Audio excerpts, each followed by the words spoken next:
Irving Game of the Week is brought to you in part by Gerald Stavely Dry Cleaning.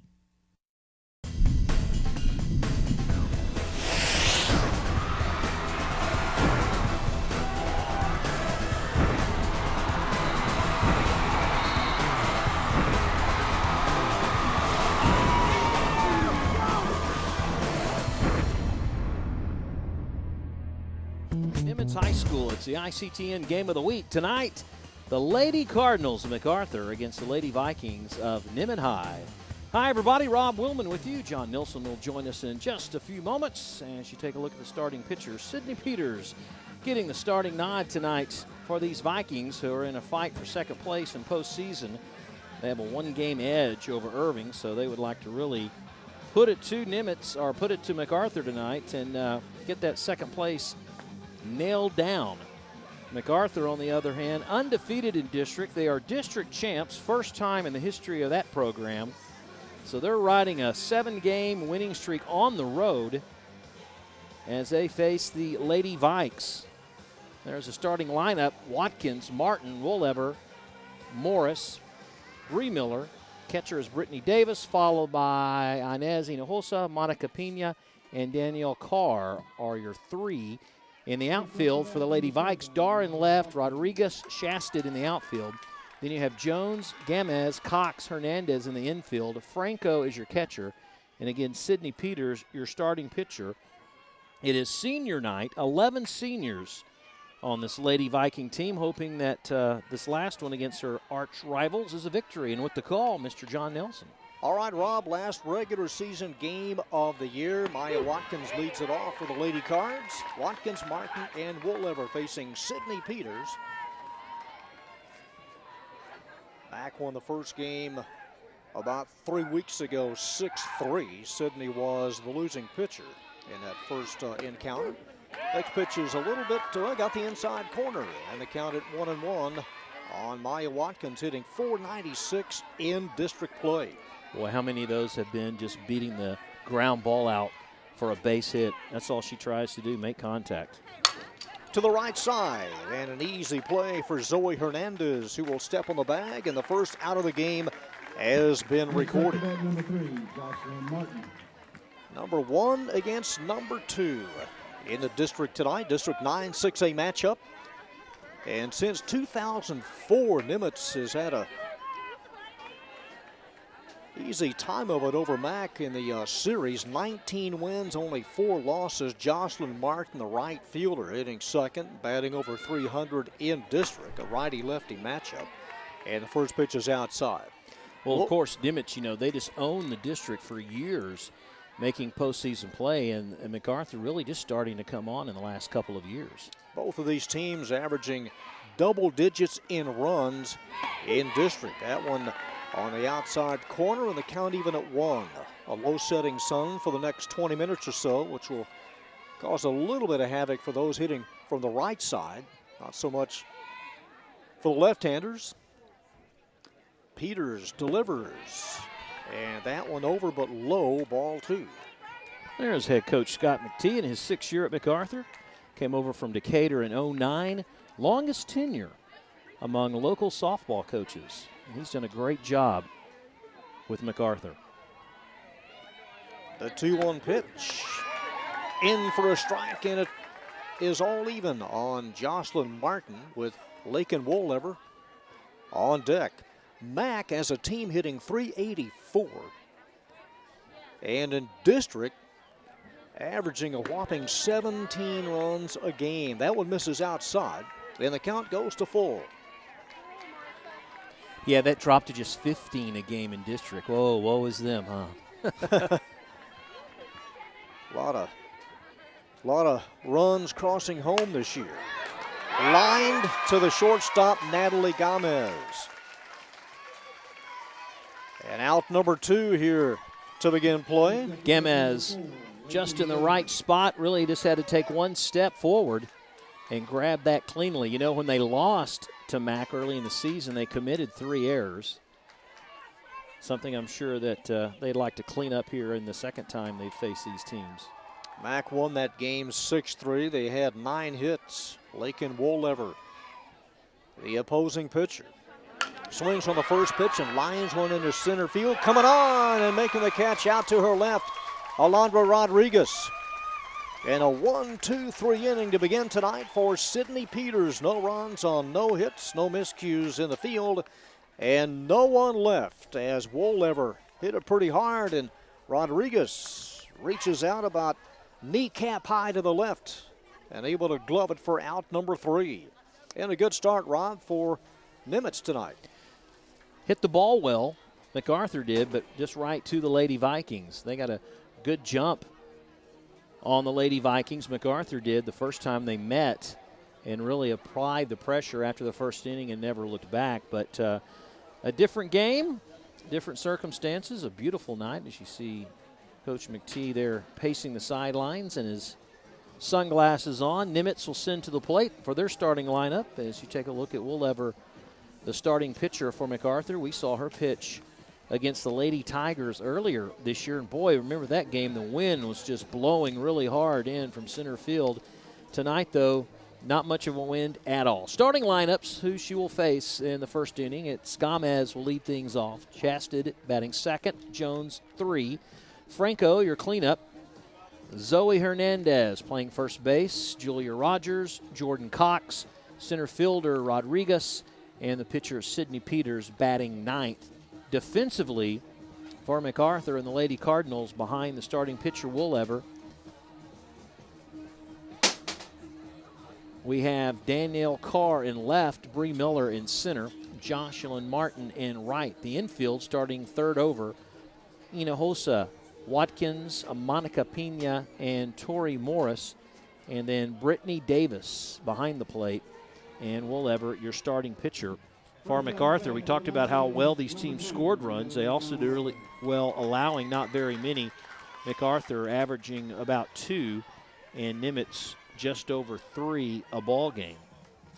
Yeah, Lakin in the game we did about a month ago, Rob, in that victory over Irving, recorded 7 strikeouts in a 12-3 win. Allowed just 3 hits. And leading it off for Nimitz and fouling one off the right side is the shortstop, Natalie Gomez.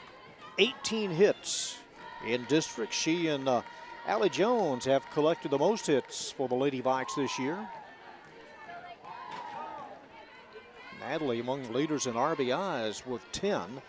Lakin Wolever, the senior right-hander, who will attend Henderson State. This one fouled straight back in the count 0-2.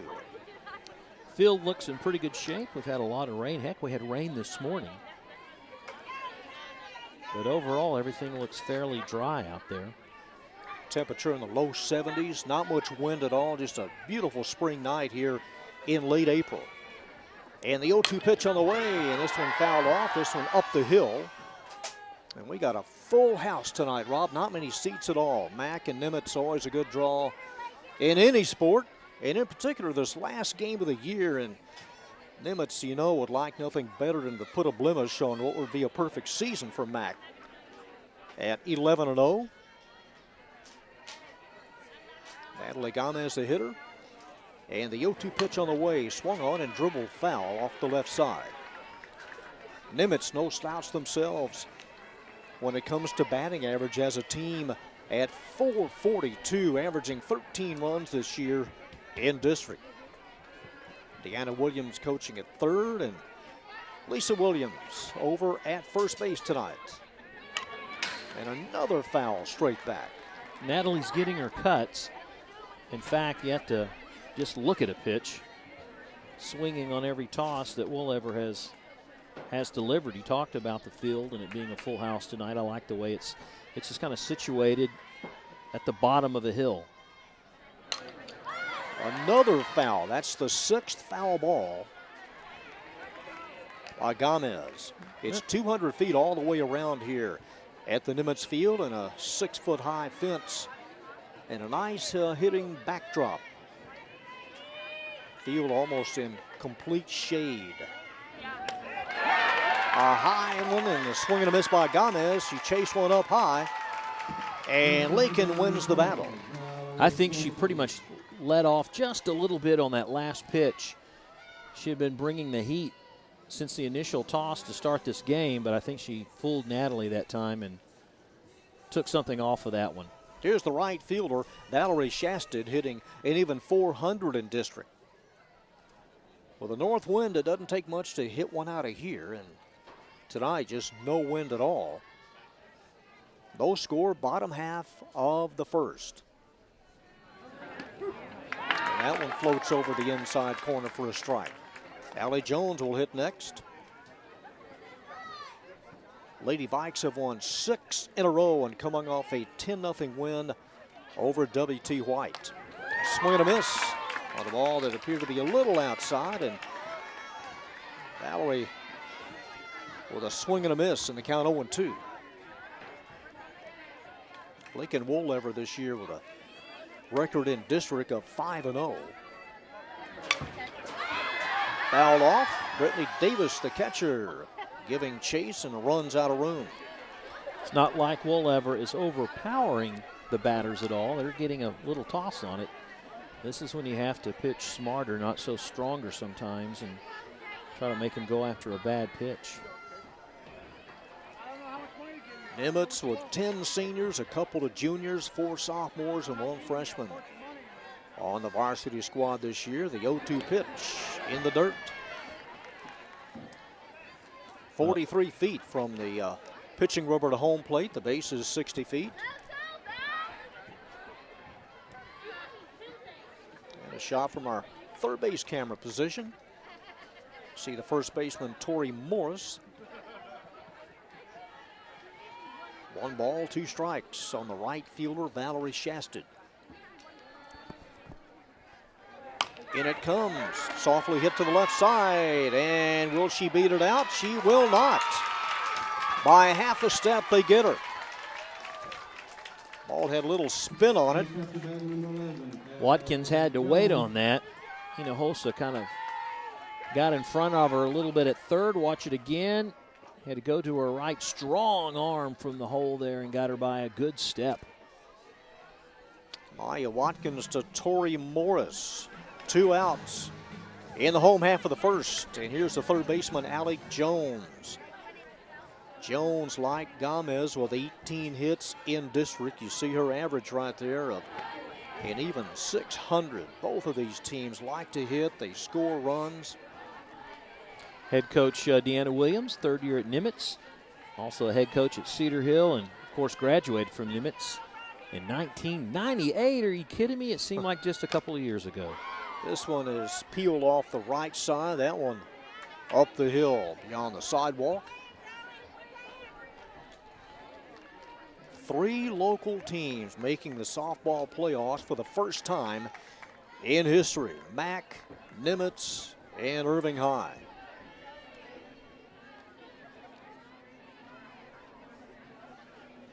Lakin Woolever, the senior, trying to get a good grip on it. And the 1-1 pitch is hit in the air to right field. That's carrying pretty well.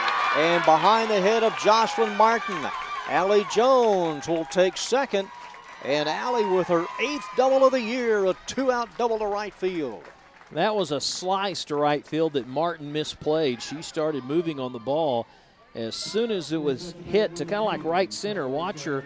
And then she realizes, uh-oh, I've got to turn around. This thing's over my head. I don't even know if she could have gotten to it if she'd have turned the correct way as soon as the ball was hit, because it was hit really hard. And for Nimitz, that is team double number 46. A 2-out double, and here's Carson Franco, the catcher. To right field. Martin backing up and has a play. She reaches up about head high to bring it in. So Franco goes opposite field, and Jocelyn Martin there to flag it down for out number 3. No runs on a hit, no errors, and a runner left. After 1 complete inning, it's MacArthur nothing and Irving Nimitz nothing. Boy, Martin really had to give chase to that one as well. Thought I might have saw that softball come out of the mitt just for a second or two, and she kept a good eye on it and concentrated. Look at the standings coming into tonight's game. In the district play in the race, in 9-6A, MacArthur district champs already, 11-0, but there's that Nimitz-Irving matchup. Nimitz 9-2, Irving 8-3. They very well might play for second place if Nimitz falls and Irving wins. Then you got Sunset, White, Skyline, and Turner. And those teams like White, Sunset, Skyline, Turner, part of the reason both of these teams have double-digit averages in runs scored. Not a strong team in 9-6A. Yeah, just 6 wins among the bottom 3 teams in the district. Take a look at some of the fans enjoying tonight's game. Man, can we have this in July and August, please? What a beautiful sunset we have right now. And again, temperature in the low 70s as you look towards the northwest. As Rob said, it rained heavily earlier in the day. The skies cleared about 1 o'clock. And set to go in the top half of the second in the last regular season game of the year. The playoffs right around the corner.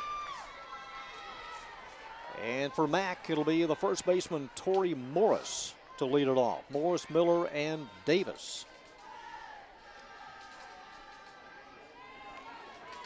Sydney Peters, who will attend Tarleton State down in Stephenville next year. She throws and misses up high. Well, how many times have you seen someone make a play in the outfield or the infield and they turn around and lead off the next inning? Such is the case here, as Morris had those 2 hit to her, but grabbed the last one for the 3rd out. She held up. It's a strike anyway on the outside corner. Tori hitting .414 in district play. It's a good top 4 in the batting order for the Lady Cards this year. Turns away from that one, ball 2. Senior night. The ribbons displayed on some of the girls. A lot of banners around the bleachers and aside the dugouts tonight. And before you know it, it'll be senior prom night for all the seniors. They can just grab the same balloons and streamers, can't they? Take them to the party. Just teasing. But streamers are ticklish when you walk by the fence to get in tonight. Wind out of the north. That one got the inside edge, and the count is 3 balls and 2 strikes on Tori Morris. Some of the decorations for this senior night on and above the fence. Here's the payoff pitch. A comebacker. Peters will field and throw to Zoe Hernandez. And the first 4 Lady Cards have been retired. Next up to bat number 2, Bree Miller, the center fielder, hitting close to 400 in district.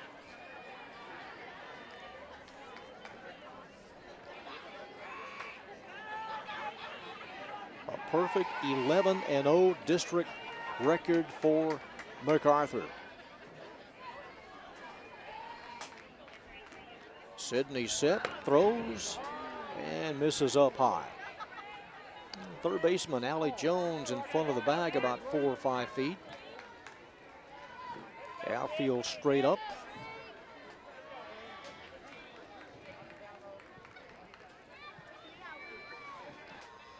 Peters delivers and right down the middle. Seems like here in the second inning that the Lady Cardinals are being a little bit more patient at the plate, looking at a lot of pitches before they decide to swing. 1-1 pitch. And that one gets the zone about shoulder high. She thought it was a little bit high. Miller steps away. Lady Cards with 7 seniors, 3 juniors, and 3 sophomores this year. And the 1-2 pitch, a little bit inside. They have scored 10 or more runs in 5 consecutive games. 1 out, no score, top half of the second. And the break-even pitch. Got it on the inside corner, the first strikeout for senior Sydney Peters. low and away. Umpire called it over the plate. And Miller's caught looking as we take a look at the replay. Right at the knee. She took it and is rung up, and here's Brittany Davis, the catcher.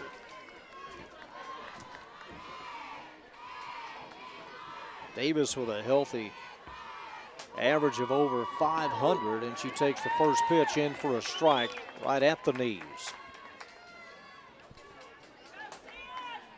She's the catcher for Lake and Woollever.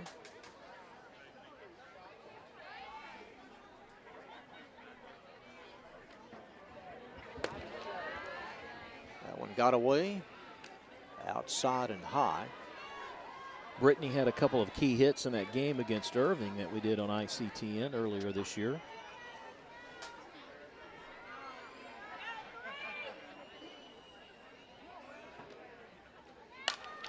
Hard hit through the right side, right by Zoe Hernandez, the first baseman, and the throw in by Valerie Shasted. A little bit late, had a decent shot at her as Davis able to get there first. Yeah, you never know in softball if you hit it to right field. A lot of teams play that right fielder shallow, as Shasted, who you see there, was playing that time against Davis. And luckily for MacArthur fans, Davis was able to run it out and get the base hit, their first of the ball game. Victoria Chavarria is the pinch runner at first base, number 6. Inez Hinojosa is the batter. So the first hit of the game for the Lady Cards. Inez hitting 7th in the batting order. 2 outs here in the top of the second. Takes ball 1.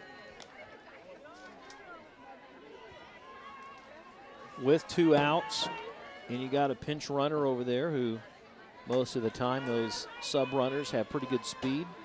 Wouldn't surprise me to see her try to take off, getting scoring position. 1-0 pitch. As the catcher looks back at first, the pitch is called a strike, but the runner not going anywhere. Lady Cards district champions for the first time. They came close back in '97 when they finished second. This one off the end of the bat and pushed foul. And then the only other playoff team was back in '96. Coach MCTEE, he has really brought the program around. For me, it's hard to believe that they've only made the postseason 3 times. Are the mosquitoes out already, Mr. Nelson? Well, it is right at sunset. And there's a call strike on Inez Hinojosa. She turns away, and there is out number 3 and the second strikeout in the inning for Sydney Peters. For Mac, no runs on a hit, no errors, and a runner left. We move to the middle of the second. It's still MacArthur nothing and Nimitz nothing. In answer to your question, I do see them buzzing around here. And it's always after sunset when the sun drops, and if there's any kind of dampness, it has been wet, so yeah, they're out.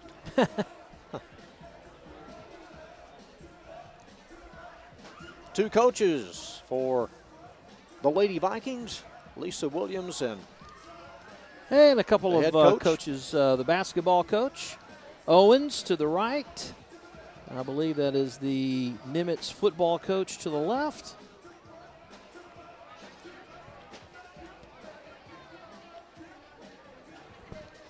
Zoe Hernandez will lead it off.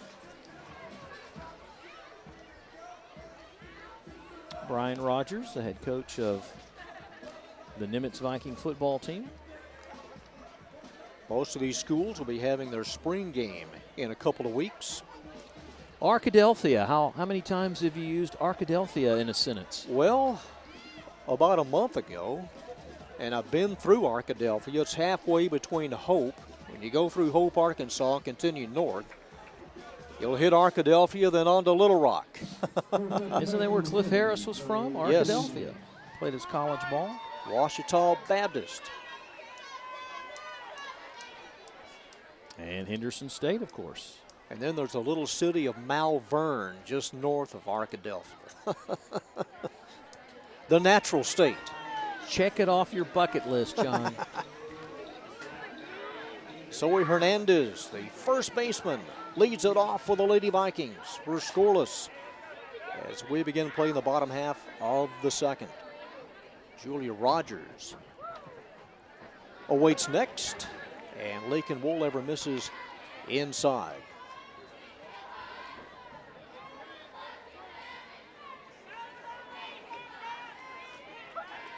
Lights have been on for about the last 20 minutes or so. Upstairs on the next pitch. Yeah, but more importantly, the sun has tucked itself away for the day. No problem sight-wise from here on out. That one fouled up high off the screen. Lady Vikings back in the playoffs for the first time since 2011. You talk about the fact that MacArthur has only been 3 times. It's hard to believe it's been just 3 years that Nimitz hasn't been in postseason, because they're usually there every year. Took a little bit off of that one, and it misses inside.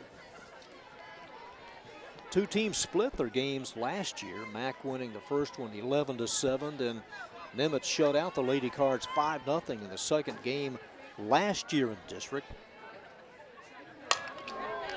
Speared by Lakin, and the toss to Tori Morris in time. Hit hard, but right back to Woollever. There's out number 1.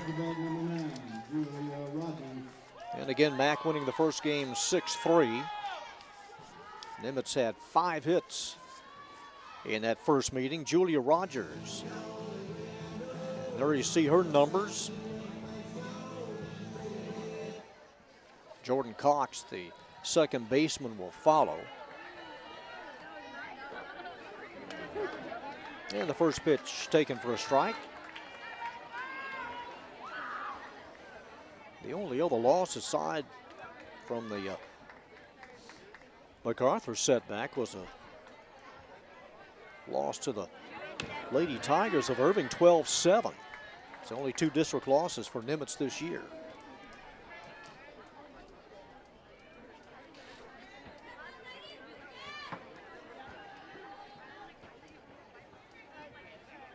Woollever brings it, and that one misses up high. 2 balls and 1 strike on Julia Rogers.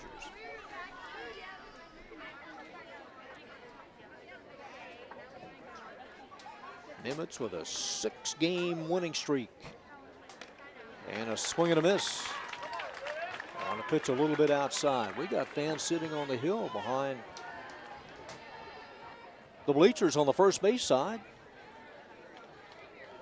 And then usually we'll have a football game somewhere amongst the youngsters. Yeah, they'll break one out here to center field. On the run, Bree Miller, and backing up and makes a one-handed catch about 15 feet in front of the fence. Julia just got underneath it. See Miller wearing the mask out in center, and Woollever is giving up some really long, powerful hits. That one, you see Miller backing up. Had enough room for the putout, but they've really got some good hits, good connection. Well, that's a good shot. You saw the trajectory of the ball as soon as it left the bat. Jordan Cox, the second baseman, now hitting. Swings and misses on the first pitch. Again, Lakin with a perfect 5-0 district record. Her catcher, Brittany Davis, shows the target. She hits it, strike 2.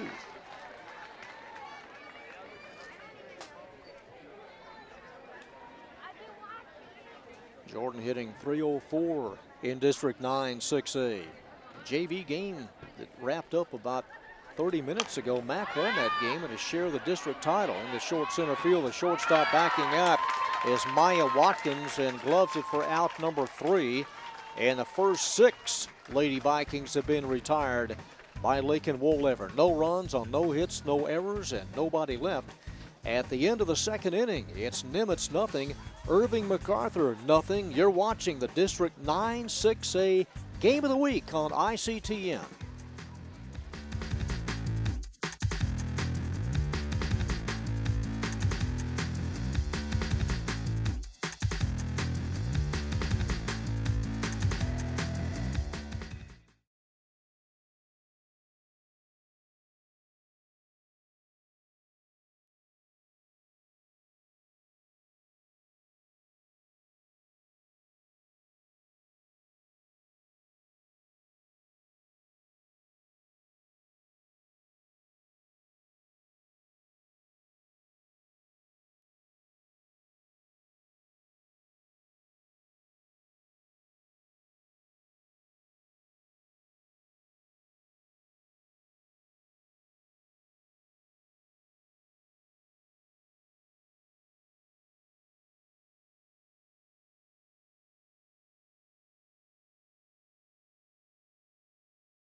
You pitch it to me.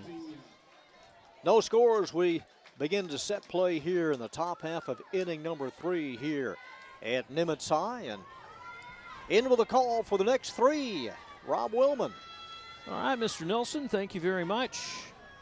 Been a pitcher's duel and some nice plays defensively so far in this ball game for the Lady Cards in their half of the third. The top of the third, Monica Pena, Danielle Carr, then back to the top of the order, and MIAYA Watkins against Sydney Peters. Pena with a late swing. Hits that toward the first base dugout of the Lady Vikings. Pena coming in batting .345. You know, as a team, since they're batting .384, it's practically everyone on the squad has a solid batting average. The number 8 hitter batting .345. That's when you know you've got some good numbers this year offensively.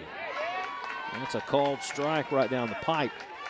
And Peters with a 1-2 count on the first batter here in the top of the third. MacArthur just waiting to see who they're going to play in postseason. They've got about 3 different possibilities. It's all how things shake out in the other district, as that is low and away for a ball.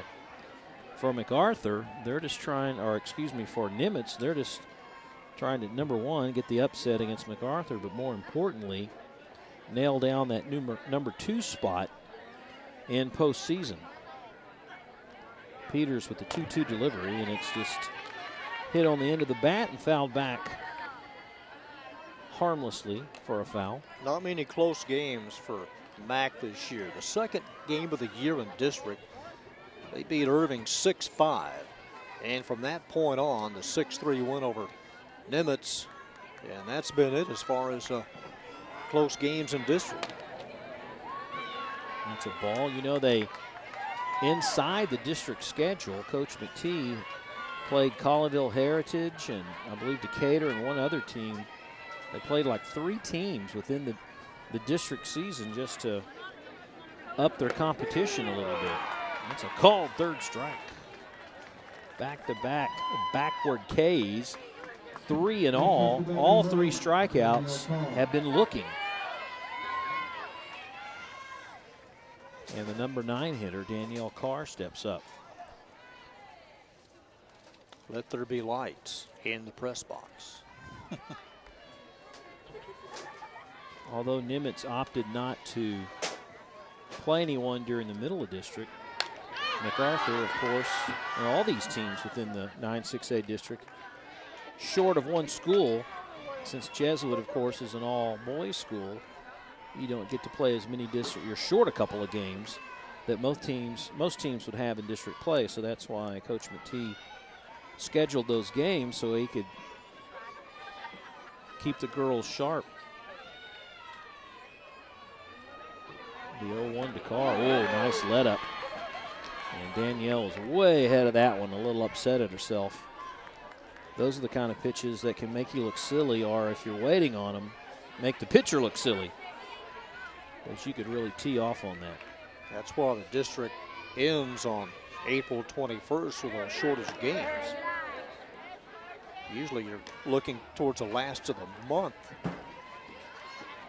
for the season to end. Count is 1-2 to CARR. CARR batting in the 300s. Swung and missed. Another strikeout by Peters.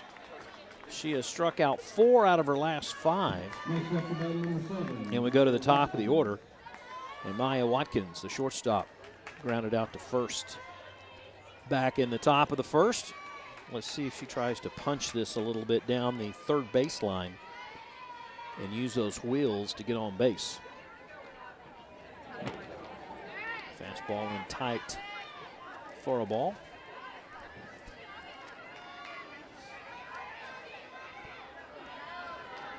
MacArthur just trying to be patient. They've only had 1 base runner so far in this ball game.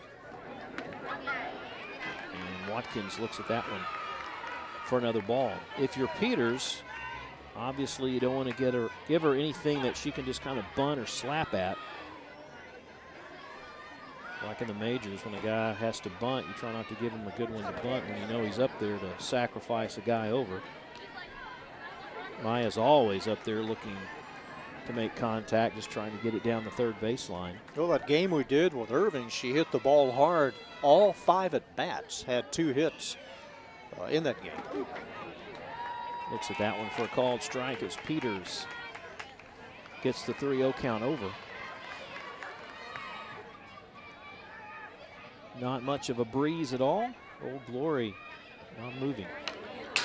3-1 is fouled back, and now just like that, Peters has filled the count at 3-2 after falling behind 3-0 to Watkins. Jocelyn Martin on deck, hoping that Watkins will keep the inning alive here in the top of the third. Pounded foul. Coach McTeague gives chase. The sunglasses have come off. Peters wearing that mask as a pitcher. They all don't have to do that, but some of them opt to. Save the dental bill. Yes. Just in case it comes right back at you. Foul tip caught by the catcher, Franco. And the inning is over, and Peters strikes out the side. Man, since the second batter in the second inning, she has struck out 5 out of 6 batters. Pretty impressive for Sydney so far in the ball game. Well, she wants it bad tonight, as do the rest of the Lady Vikes. Give the catcher her prompts right here. Look at that. Good job by Franco of holding on to that one. Could have come out, but it didn't. There's the varsity players. Their pictures are on the side of the dugout, first base side. All of them for 2015. Team manager, scorekeeper, and inside the first base dugout here at Nimitz High, the school just behind us on top of this hill. This field below street level, and as I said, when it's out of the north, that wind doesn't take much to get one out of here. This has all the makings, Rob, of it is a competitive district game and a perfect season on the line. The results since 2011, Nimitz with a sweep, Mac with a sweep in 2012. And then Nimitz winning both 2 years ago. Well, that 2012, that was a 26 losing streak to Nimitz. To Nimitz by MacArthur. Snapped that losing streak by winning both of those games that year. So that's when you knew things were turning around for the Lady Cards. In the bottom of the third, Rodriguez, Peters, and Gamez, your scheduled 3. Now, Woolever, she's also had a good game tonight pitching. She's given up 1 base hit, a double to Allie Jones. Not quite as overpowering as her counterpart, but getting the job done nonetheless. That is swung on and missed by Alondra. She's behind on the count, 0-2 with nobody on board.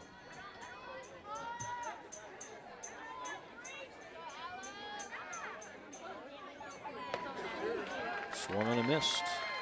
And the second strikeout of the evening for Woolever. And her counterpart, Sydney Peters, comes up to the plate.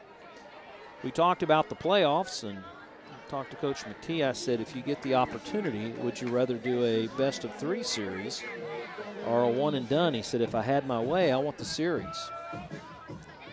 Coaches have to agree. Sometimes they flip. All that is about a week away. Well hit ball to left, but high. Carr going back and makes the catch. And there's 2 down. A lot of pop flies tonight. That is the 4th pop fly put out by the Lady Cards. 2 of the batters have grounded out and 2 have struck out. But most of the time, the Lady Vikings have gotten underneath it and popped it out tonight. So we go to the top of the order, and Natalie Gamez, one of the 2 strikeout victims for Woolever.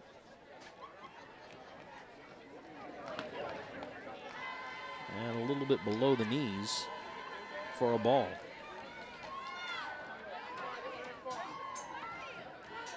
Lakin has now seen the entire order first time around. That one gets away from her. Even though she's struck out 2, yet to walk a batter, her control not bad. She's kept it in the strike zone.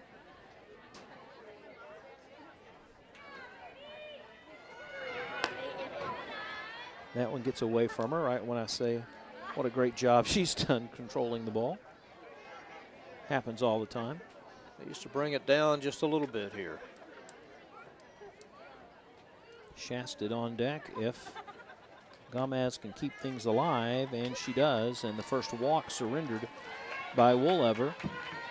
Gets another base runner aboard for Nimitz, their 2nd tonight. And Shasted comes up, grounded out to short. Remember that play in the first that Watkins had to go way to her right and make a long throw to get her out at first. Let's see what Deanna has in store for the Lady Vikes at third base. The coach, will she run her? Try to get her in scoring position. Hitting to left, that's a base hit. Falls in front of Carr, 2 aboard. Wasted no time. Valerie hitting 400 in district. And a second hit for Nimitz. The thing the Lady Vikings have done all night, though, John, they've been very aggressive at the plate. They won't hesitate to swing at the first or second pitch.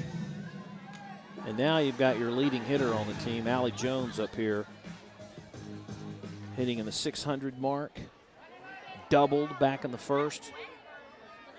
This is who I'd want up to bat with runners in scoring position.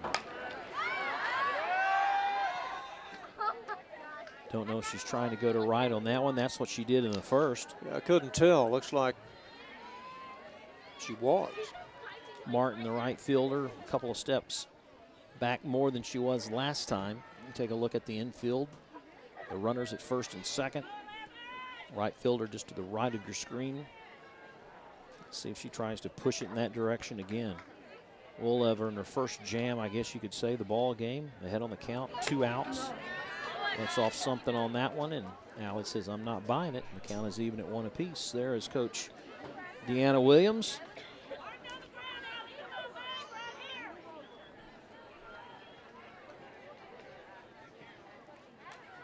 Paul Strapkovic is the other assistant coach here at Nimitz.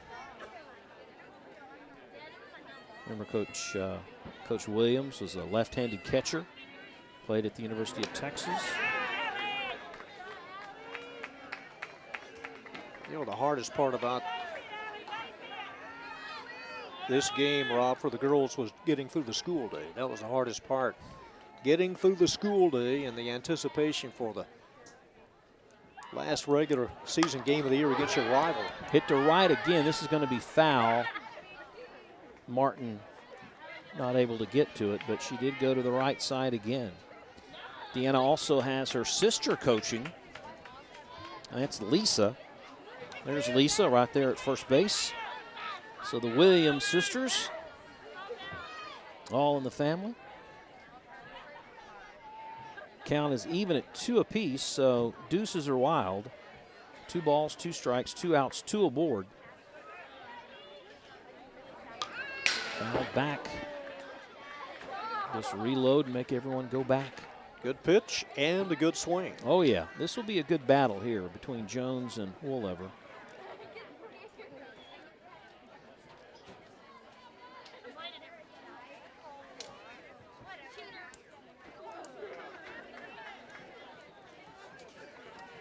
Two outs, of course. That means everyone's running.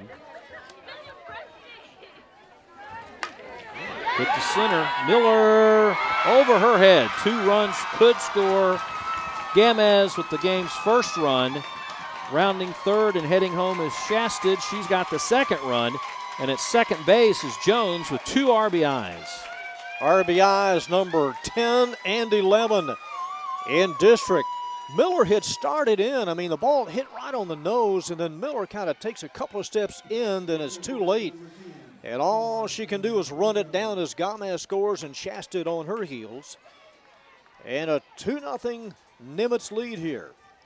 Both of the hits by Jones tonight hit very hard and over the heads of the outfielders.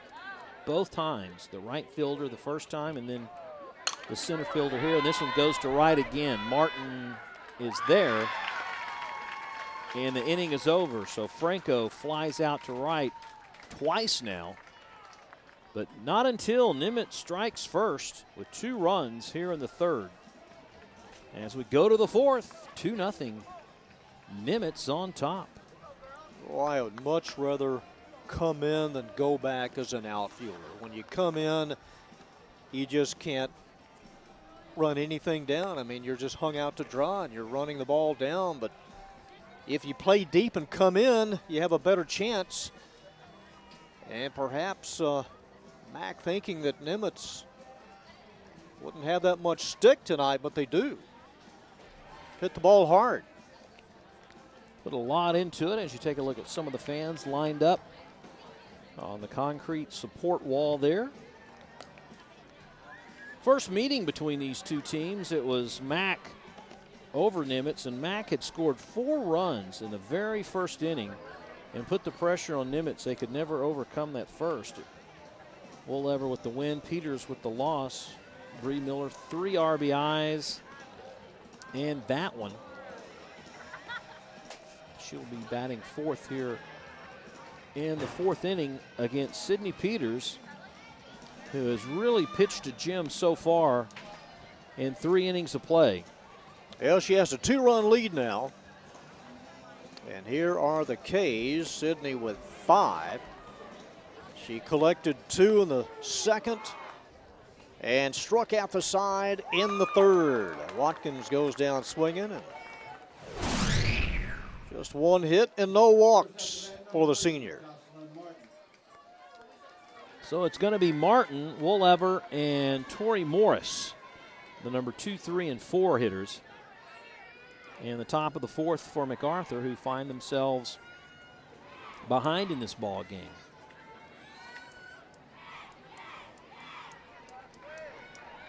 They have not been behind very often this year, particularly in district play. But coaches will tell you, hey, it's a good learning opportunity, particularly with postseason right around the corner. You can't get flustered. It's a called strike to Martin. Middle innings here, top of the 4th.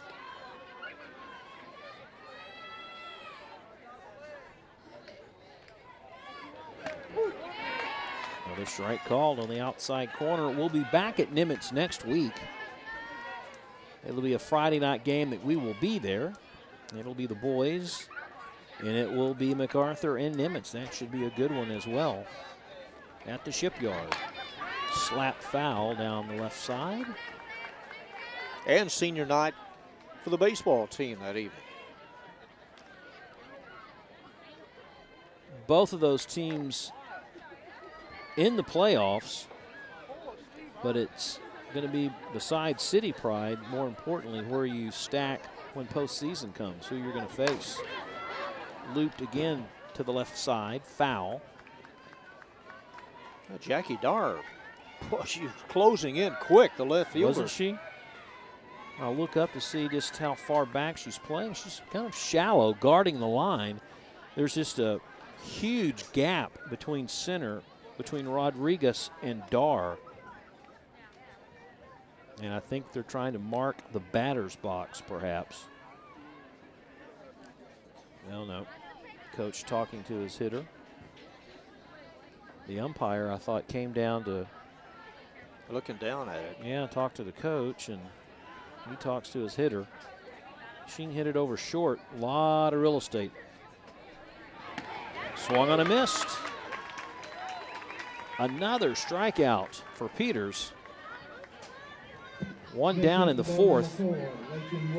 And it's Woollever, the pitcher, who flied out to center in the first. Trying to get some kind of offense mounted here for the Lady Cards. You know, you would think a mask would be very distracting, especially for a pitcher, but it doesn't seem to bother Peters at all. Just that much extra weight on the head, and the vision's a little obscured below eye level, but that seems to be okay. Yep, you get used to it. Looks like she has that little horseshoe, I like to call it, the V, right over the bridge of her nose. Another strike on the outside corner. Man, Peters is just painting the plate.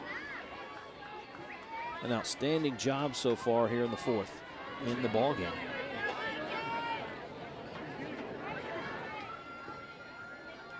Five strikeouts in a row. That one gets away from her. What was the ICTN record we set last week in the baseball game? The most errors and most hit batters. Hit batters. Yeah. 6 or 7 total. At least 6. Fouled out of play. Obviously, we have enough softballs in this game because we've had a lot of foul balls.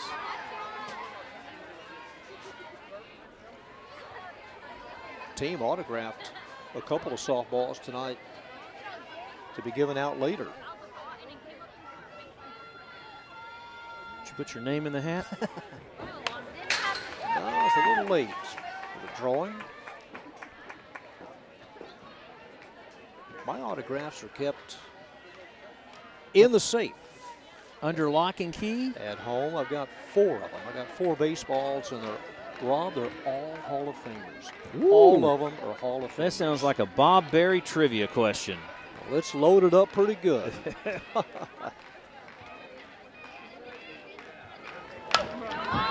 Fouled again out of play. I'm gonna guess Nolan Ryan may be one of them.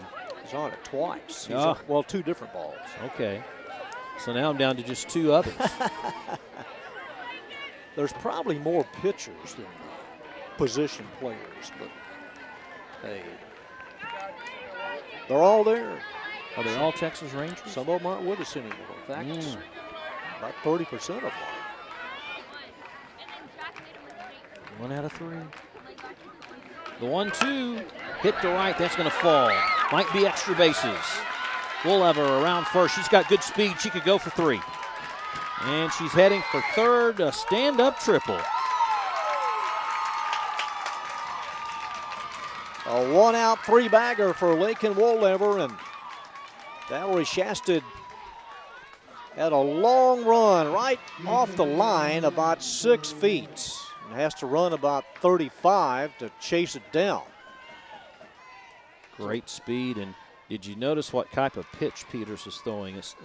Well, they put the reverse spin on it. She came across and tried to let up a little bit on it, and Woollever just crushed it down the right field line. So now it's just 1 out, and Morris now up. It's a called strike. MacArthur looking just to cut that lead down to 1.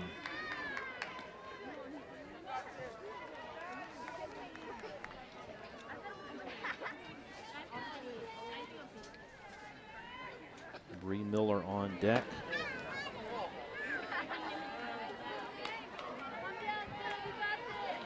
Hey, Nolan has the Astros off to a pretty good start this year. I say Nolan, but it's that karma. It's his interest now in Houston. That just misses the mark. 2 balls and a strike now. First time that Peters is pitching where someone's in scoring position. That was only her second base hit she's given up in tonight's game. Woollever at third, the 2-1, foul back. To you, Rob, will Nolan always be an Angel or an Astro? Or, since he never set foot at the ballpark in Arlington, will he be a Texas Ranger? What will he be in you? An Angel. No, a Met. No, a Ranger. No, probably an Astro.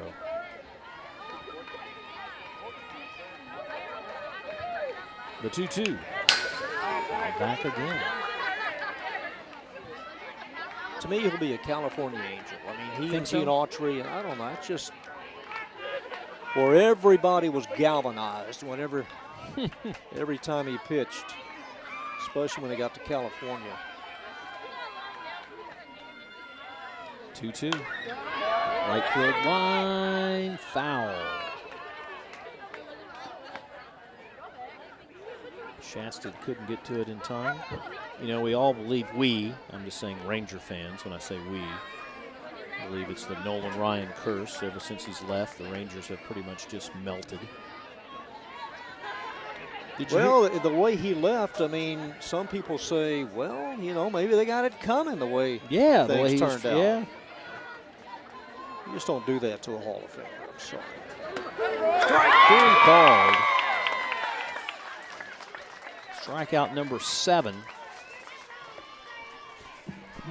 That's a big out because that runner standing at third. Ooh, looked a little inside perhaps. Franco held it long enough there. With 2 strikes, you gotta be aggressive. Got to be hitting away. Yeah, you gotta swing. So 2 down, and it's up to Bree Miller to bring home her teammate from third and not waste a triple here in the 4th. You ever see Nolan pitch when the Angels would come into the old Arlington Stadium? No, I just remember him as a Ranger. Seen a couple of games. I used to go down to the bullpen when he would warm up, and you could hear it. I mean, you could hear the ball. It was so fast. You could just hear it from 60 feet out. The catcher would put an extra pad in his mitt. Oh, yeah. You know, what I would do back in the day, because the fan base wasn't that strong, is I would sit at the old Arlington Stadium. I would sit by the visiting bullpen. Me and my buddy would be like the only ones in that particular section. I mean, we bought the tickets, right? I mean, they were legit.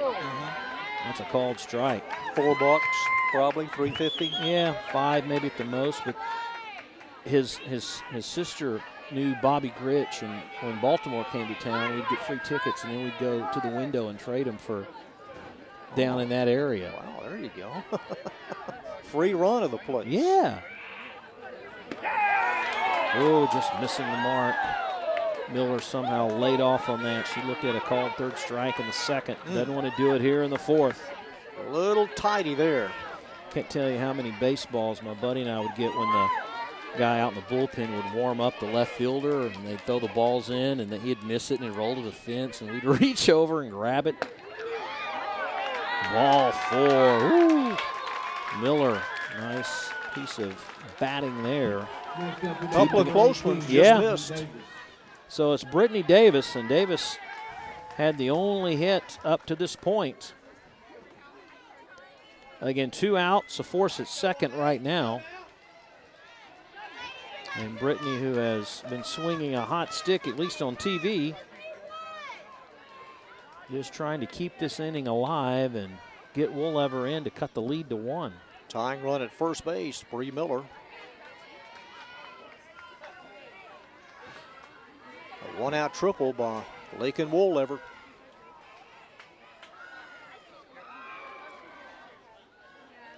So Peters rocks and fires. That is a called strike. Good pitch.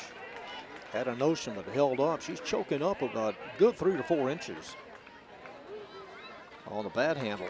Yeah, just trying to hit for connection, not power, I don't think.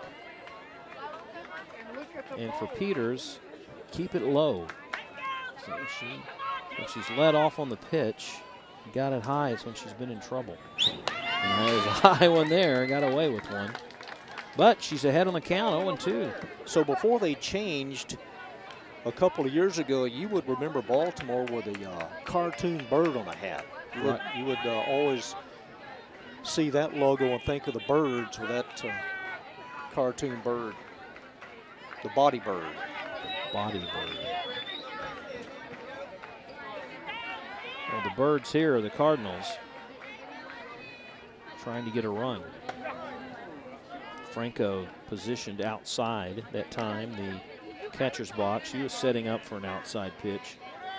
Don't know if she thought the runner was going to take off or was just trying to get Davis to swing at a bad pitch. Neither happened. And it's 1-2. Pretty good gap between the second baseman and shortstop. Strike 3 called. Strikeout number 8 for Peters. And MacArthur threatens, but not much after that. The pitch, it was in the strike zone. If it was over the plate, then it was for sure a called third strike. As we were looking at it, Rob, that looked good as soon as it left the hand. I mean, that was a good pitch with 2 outs and runners at the corners. Watch again from center field. We're just looking here to see if it's over the plate. Man, yeah, that was a good pitch. Ocho strikeouts now. It appeared that it was going to be inside, but it had just enough English on it to come back in over the plate. And Sydney gets out of a jam and has that 2-0 lead. Back to the California Angels. Yeah, go ahead. You know, the guy that I really enjoyed watching in that rotation was Frank Tanana. He worked quick, was unhittable in the early innings sometimes. Just a solid player. Yeah, senior night and the last regular season game of the year. It's a dance party. Now, these teams, of course, MacArthur in postseason, this is the district that they will face once everything is settled in down there, because they've got a lot of teams that are trying to position for postseason or a higher seed. Mesquite 11-1, Highland Park, Mesquite Horn, Berkner, Lake Highlands. There's a chance there that, you know, it could be Lake Highlands, maybe not Berkner. What if Horn loses? There's just a whole bunch of different scenarios there. But Mesquite, pretty much, I think them and Highland Park are pretty much 1-2. But it's Horn, Berkner, Lake Highlands where things can get a little shuffled up there. So MacArthur will play the 4th place finisher of that district. That's your reward for winning the district. Lady Vikings, on the other hand, could be in 2nd place or 3rd place. They're doing what they need to do tonight to lock down the 2nd spot. So we've got Zoe Hernandez, Julie Rogers, and Jordan Cox for Nimitz in the bottom of the 4th and holding on to a 2-0 lead against their arch rivals. A nice pitch there. It's called strike, and the count is even at 1 apiece. Lady Cards waited a long time to pick up their first district title. You know, the Southlake softball team also had to wait a long time. They won their first district championship in 10 years. They're 15-5. They're pretty solid this year. Arlington Martin is 17-5, 13-0 in the district. Mesquite, we saw their season record. Some good teams await in the first round. Just think if you're that Southlake softball program, as the 1-2 is low and it's 2-2. You know, you're in the shadows of course, the perennial football team powerhouse every year. And then the baseball team is very solid as well, the boys baseball team. Even their swim team is good. Swim and diving team competing in Austin every year, and their golf team is solid. So a lot of good programs trying to vie for attention over there. Yeah, softball won it all for the first time in a decade. 3 balls and 2 strikes to Hernandez. Here in the bottom of the 4th. And she hits that one right on the numbers and over the head again of Miller. Miller will chase it down. The throw in gets away from the cutoff man. And standing at second is Zoe Hernandez with a leadoff double. You know, these outfielders might want to play back about 20 more feet because they have just been smashed to all fields. No chance for Miller. All 3 extra base hits, John, have been over the heads of the outfielders. So now we have Rogers with nobody out and a runner at second. Boy, a big leadoff by Hernandez at second. Pena, the second baseman, was not covering, so she had a lot of room to move around after the pitch. Now the pressure on the Lady Card defense. Hit to right, that's going to fall. Martin Fields, are they going to hold her at third? Yes. Wise move. Now there's runners at the corners. The runner at first fakes a move. They're going to throw to third, and they got her. Oh, a base running mistake that time, as Julie Rogers was trying to force the players from MacArthur. And now time call is Deanna Williams out to talk to the umpire. Was she intentionally put, well? I think she's saying, look, she slid under the tag. You know you never win those arguments. Never win them. And so the catcher, Davis, heads up play to Hinojosa at third. Watch here. They fake like they're going to throw. Here's the throw. It's whether she got the hand down on the bag or not. I couldn't tell from that angle. Might have been a tie. That was Might have been so a tie close. Hinojosa right there, and so was the right hand of Hernandez. Cox now up to the plate. So to recap, Rogers gets the base hit. And then she takes a wide turn at first, trying to get the catcher to throw her way to bring the runner in from third. Davis fakes the throw and then throws to third. Grounder to second. Pena up with it, 2 down. Rogers goes to third. Just hate to be the first out at third in the inning. Nothing more that coaches hate than running themselves out of an inning. But there's still 1 out to go. With Rogers at third, Londra Rodriguez, the center fielder, struck out just the last inning. She's up again an inning later, but this time with 2 outs and a runner at third. With 2 outs, I can guarantee you maybe on a pass ball, anything, Deanna may be sending that runner from third. So Willever will have to keep control, not let it get away from her. Swung on and missed, and it's 1-1. Had her number back in the 3rd inning with a strikeout.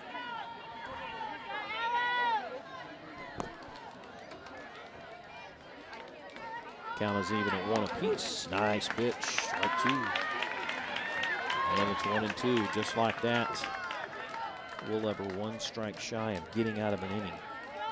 Well, does she take a little bit off of this pitch, or does she bring it in hard and get Rodriguez? Bring the heat. Bring the heat, Coach. Foul to the right. Rodriguez just protecting the plate. Anything near the strike zone, this young lady should be swinging. Well, if she's bringing the heat, you got to start that swing about halfway through. Same time, you don't want to get wild with your pitch. Swung and a missed. Inning over, third strikeout now for Woolever, but more importantly, she keeps Nimitz off the scoreboard. So we finished 4. Our score, Nimitz 2 and MacArthur nothing. Back with more in a moment.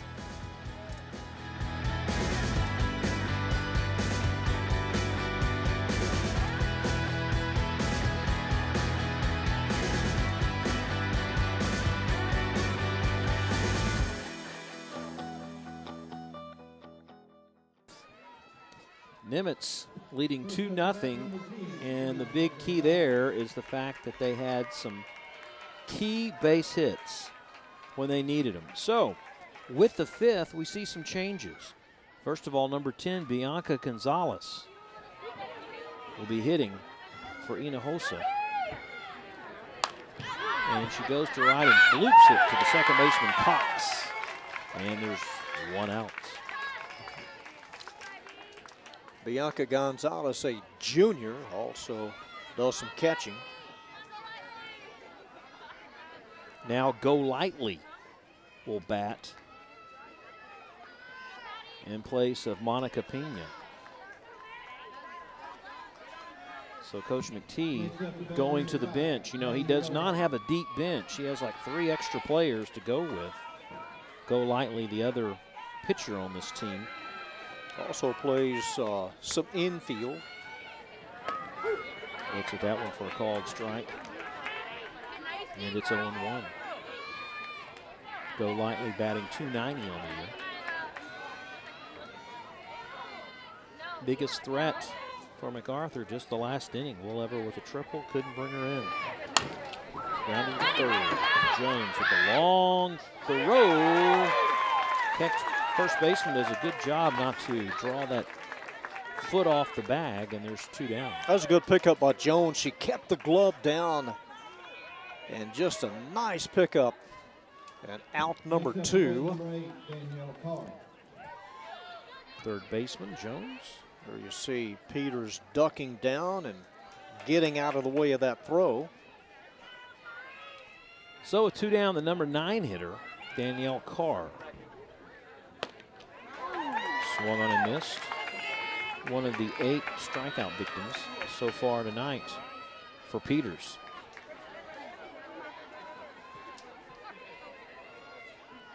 We'll go to the top of the order in Watkins if CARR can get on board in the 5th. She backs up from that pitch. Gets the call for the ball, and it's 1-1. Just 2 hits tonight for MacArthur. A team that has scored more than 10 runs 12 times this year. Grounded to short, bobbled a little bit by Gamez. The throw, though, got her. Good arm, inning over. Just like that, no runs, no hits, no errors, nobody left on base. As we go to the bottom of the 5th, look at this. Able to knock it down, stay with it. Bare hand pickup. And got her by 4 or 5 feet. Like she was playing at the beach, right? Did you see all the sand going up? It's the only way she could have got around. Don't go to the glove, go to the bare hand, pick it up, and a quick throw. 2 nice plays in the field by Allie Jones and Natalie Gamez. See who goes to second base now. Go Lightly has played some second base this year. Monica Pena stays in there at second. Playoff history, playoff time. Look at that, back in postseason. First trip to the playoffs since 2011 for the Vikings. What a great stat. 16 of the last 21 years they were in postseason play. Made it to state in 93 and 97. I believe I made the trip in 97, if I recall. I remember it was like one of the hottest days around. What was that, in May? And Coach Early Williams May? was there too, yep. We made the road trip at ICTN. Klein Oak ended their dream season. What was your per diem? I don't remember. That's a long time ago. Don't you know as you get older, you get forgetful? Save your receipts. First up to bat, number 3, Sydney Peters. All right, Sydney Peters. What a great game pitching for this young lady. She flied out the left in the third, but nothing should overshadow her pitching performance so far after 5 innings. That is swung on and missed. Ought not have been thinking that first pitch.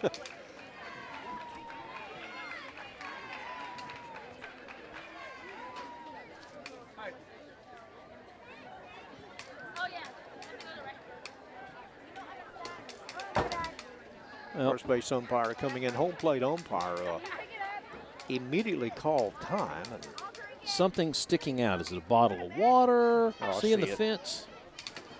No, he's going past the bottle. What's he looking for? Well, there's telling the fans. getting on him. Yeah,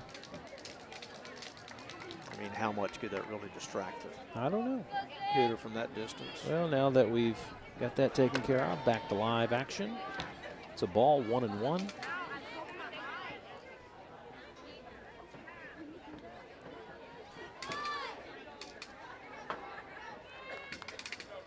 Got word that no flash photography. Taking pictures down that right field line and the flash is going off. Man, with digital cameras, do we really need flash that often? I guess there was a couple of them that went off. 3-1 now to Sydney. Talked about coaches being upset when their team runs himself out of an inning. Another thing will drive a coach crazy is walking the number 9 hitter. That's right at the knees, but outside, and Just that thing. Wolever gets a walk. Next up to bat, number 2. Gives it up to Natalie Peters. Gomez. Second time she's walked a batter. The other one was this batter, Natalie Gamaz. Started things off in the third with a walk. Came around to score on Allie Jones's double in the third. That's been the difference in this game. Takes the bunt, comes right back. Now's the time for the sacrifice with nobody out. Move a runner around. You got your best 3 coming up next. Shasta, Jones, and Franco. Peters was headed to second. See if it's still on here. Play for that 1 run. Try to pad your lead. So far, 2 seems pretty insurmountable. That is fouled back, and I don't know if Gamez will try to bunt again or not with 2 strikes on her. Got underneath that one. Made contact, but just fouled it straight back. Third baseman Hinojosa looking into the dugout. May come down the line even more. There's the first baseman, Morris. See her position in front of the bag. Popped it up left field. CARR comes in really shallow. Shortstop might have been able to play that one. Yeah, they've been shallow all night. Yeah, and you said it's come back to haunt him a couple of times when we've seen him hit him over the outfielder's head. But 1 down, base runner goes back to first, and it's Shasta's turn. She singled back in the third. Gamez called upon to lay down a bunt, couldn't. Now with 1 out, don't know if she'll be called upon to make the sacrifice or not, because you got the hot-hitting Jones on deck. Why not do a bunt when you can hit it to left? 2 for 3 now for Valerie. Peters goes to second, and now you've got Allie Jones up, who's doubled twice tonight. Last time up, look what she did in the third. This with a couple of RBIs, Gamez and Shastid on base. And Allie Jones now with 2 hits has a total of 20 in district, and that leads all of the Lady Vikings. She scored 17 runs now on the year.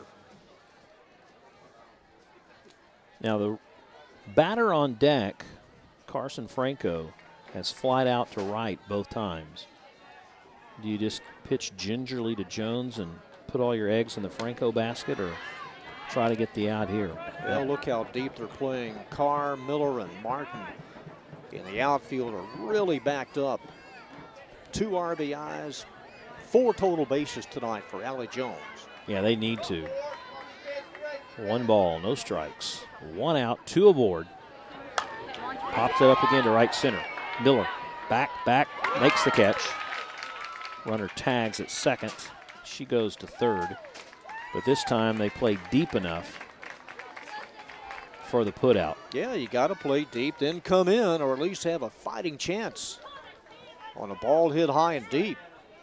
Miller really didn't have to drift too far since she was playing deep. Went to her left about 3 steps and made the put out. And since they couldn't get that base runner across on a sacrifice earlier, that's as far as a runner could go. Peters to third. Shastid stays at first, 2 down, and Franco flied out again twice to right field. Martin will be looking. What does she do? She goes to right field. It's foul, not a play, but once again, John, she has a knack, whether it's on purpose or not, to hit the right field. Yeah, she leaned down on that right leg and tried to push it towards the right field line. A fly ball does no good if it's caught with 2 outs, but trying to really test Martin in right field as the ball comes in. Came in batting .517 in district. Coach Williams is either faking a call or really just giving her instructions on how to swing just then from third baseline. Woolever with 2 runners on board. Popped up right side of the infield. Second baseman is over, makes the catch, inning over. Nimitz threatens,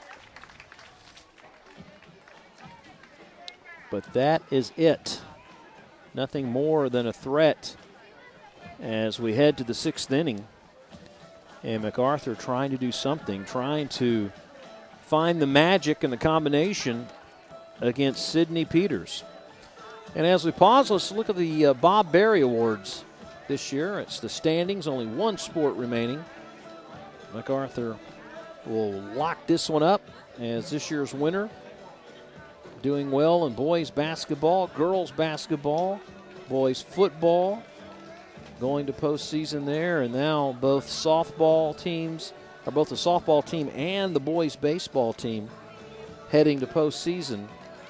It's been a banner year for the Cardinals. Postseason of football with Mesquite Horn.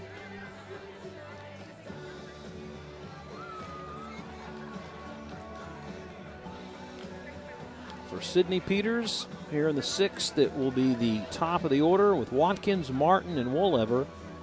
And to take us home, John Nelson. All right, Rob, 8 strikeouts, 1 walk, and a 2-0 lead. Nimitz this year has shut out 4 teams in district. Watkins, Martin, and Woolever tonight a combined 1 for 6.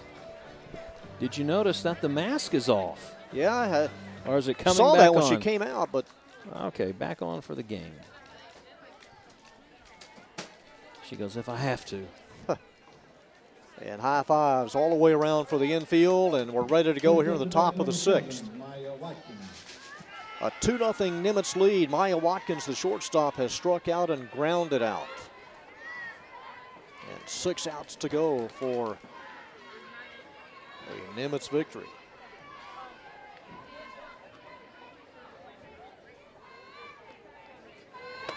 Sydney misses up high on the first pitch. MIAYA came in batting .496.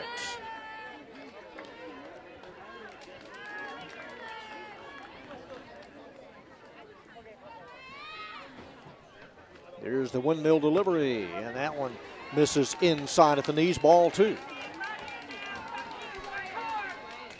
MacArthur with a hit back in the second. The only other hit came on a one-out triple in the 4th. Lakin Woollever with a 3 back. 2-0 pitch in the air, right field, playable, and dropped by Valerie Shasted. And into second goes Watkins. Well, Valerie had plenty of time, was underneath it, and just popped out of her glove.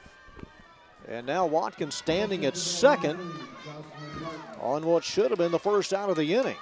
Error-free game, and there's the first mistake. She just didn't concentrate on it. Remember, they made 3 mistakes, errors, in the time they played the first time earlier this season. Okay, speed on the bases. Here's Jocelyn Martin, shows bunt, pulls it back as the center fielder, Rodriguez, has to run all the way in to cover second base. Third baseman coming home, shortstop moving over to third on the wheel play when he had the bunt attempt. Martin struck out her last time up. Allie Jones down the line. Sidney Peters with a windup and the pitch. It is bunted back to Peters. The only play will be at first as Jordan Cox covers as the sack bunt goes 1-4. MIAYA Watkins now in scoring position over at third. Martin doing the job. You know, it's something we haven't seen anyone do tonight when called upon, is make the sacrifice bunt. Martin does her job. Watkins goes to third, and now with just 1 out, here again, the Lady Cards in position to get a run across. And Lakin Woollever, who tripled her last time up, hitting for the 3rd time. She flied out back in the 1st. Senior Sidney Peters ready. Here's the pitch. And misses back to third, and the tag a little late. Allie Jones for third base. Lakin came in well over 600 in district play. And a chance to pick up the team here, down 2-0. Should have 2 out. There's 1 out and a runner on third. Missing outside for a ball. Well, the only inning that Peters had to work through was the 4th. Otherwise, she's been pretty much perfect. A tight one here, 2-0 to score. Pitch on the way. That one misses, ball 2. Top half of inning number 6. It's amazing how in these games, part of it's mental, and just one mistake can just make things just fall apart for you. On a ball not that difficult to catch out in right field. Working outside and missing again. Not want to give Lakin anything good to hit. There's ball 3. Tori Morris will follow. 3 balls and a strike with a runner on third. 1 out.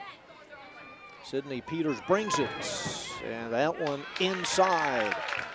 And the second walk for Peters, and runners at the corners. Once again, here we see the Lady Cards threatening with runners at the corners. They had that back in the 4th, but there were 2 outs. This time they've got runners, 2 runners on, and only 1 out, and looking for Morris to break out of a little slump here in the game. And the feeling is we really want to take the bat out of the hands of Lakin, who tripled last time. She's on at first, and here's Tori Morris, who's 0 for 2. Game on the line right here. Pitch is low, ball 1. Tori grounded out back to Peters in the 2nd inning and struck out in the 4th. How likely do you think they'll send Woollever? Yeah, I was thinking the same thing. Over at first and a 1-0 count. It crosses a plate. She takes off, and the throw goes into center field. Here's a play at third. It'll be in time. There's out number 2, and the run scores. She was off, as you surmise, and now third baseman shaken up. So Watkins scores on the throw that went into center field. Lakin Wolever is out at third. Here's the throw. It just goes right over the shortstop covering, and as Watkins scores, Wolever misjudged how far back that ball went over the second baseman's head. It was a wild throw, of course, but the center fielder, Rodriguez, was so shallow and did such a great job of backing up the throw. Wolever didn't have a chance. Watch the center fielder, Rodriguez, make a great throw, gets it right to the third baseman, Jones, and blocks the plate or the bag and grimaces as she's cleated in the process. Lined right into the glove of Jones. A hot smash to third, and the Lady Vikings get out of the inning. Morris with a bullet to third. Couple of errors in the inning for Mack. A run on no hits, 2 errors, and nobody left. So our new score in the middle of the 6th. Irving Nimitz 2, Irving MacArthur 1. Well, we talked about the Bob Berry Awards for the team that performed the best, or the school that performed the best during the course of the season. Now we have the Lance Brown Player of the Year to the top male and female athlete from the 3 local schools. Off the top of my head, you've got the Scott twins, who played football and basketball. You've got Donnie Belcher, who did outstanding work coming in and really keeping that MacArthur basketball team together when they were nursing their way through some injuries. TJ King in football for Mac, going to go play at UTEP, I believe.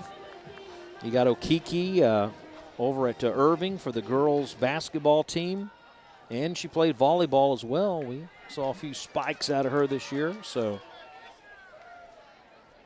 how about Wolever? She's had a good year as well. 3 strikeouts tonight. She's allowed 6 hits. And Zoe Hernandez, the first baseman, leads it off in the bottom of the 6th. 1 for 2 so far tonight. 15 hits now in district. She's collected 6 doubles. Rogers to follow, then Cox. And Lakin Wolever with a first pitch strike. 2-1, Nimitz on top. Lady Vikings have won 6 in a row. Back with a perfect district record of 11-0. The pitch to Hernandez, and that one stays outside and high.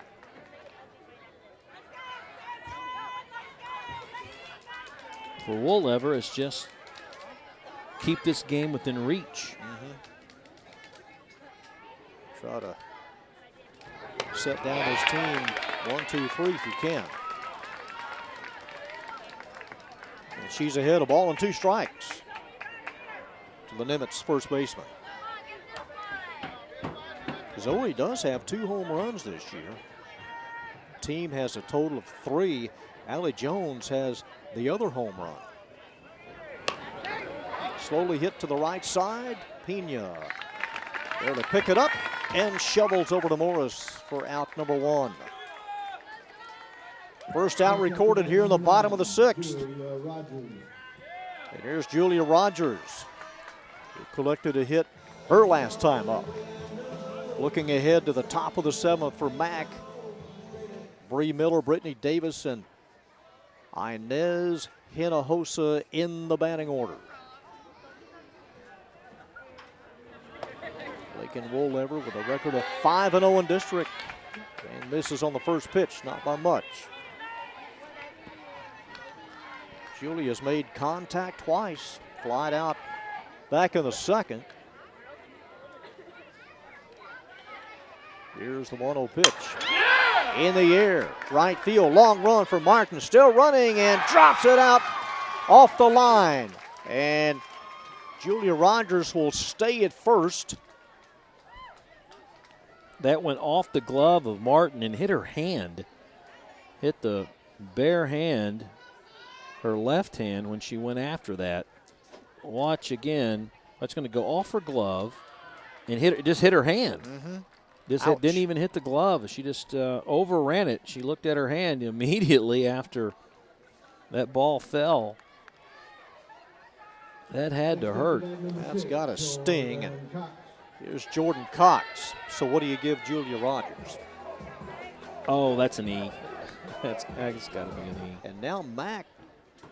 I mean, it was a tough play. It was a long run for Martin, but she got there in time. Has some changes here. You got a pinch runner. That's Jackie Darr. She's the flex player tonight. Let's see what Mac does here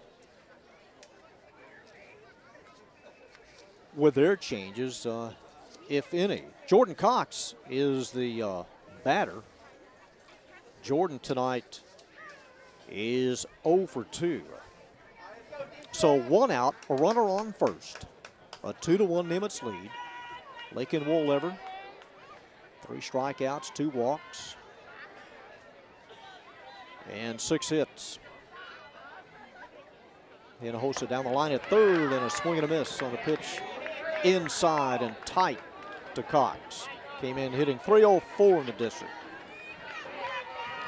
Alondra Rodriguez hoping to get a chance to hit. 1 out in the 6th. And there's strike 2. Jordan was kind of backing away when the pitch came in.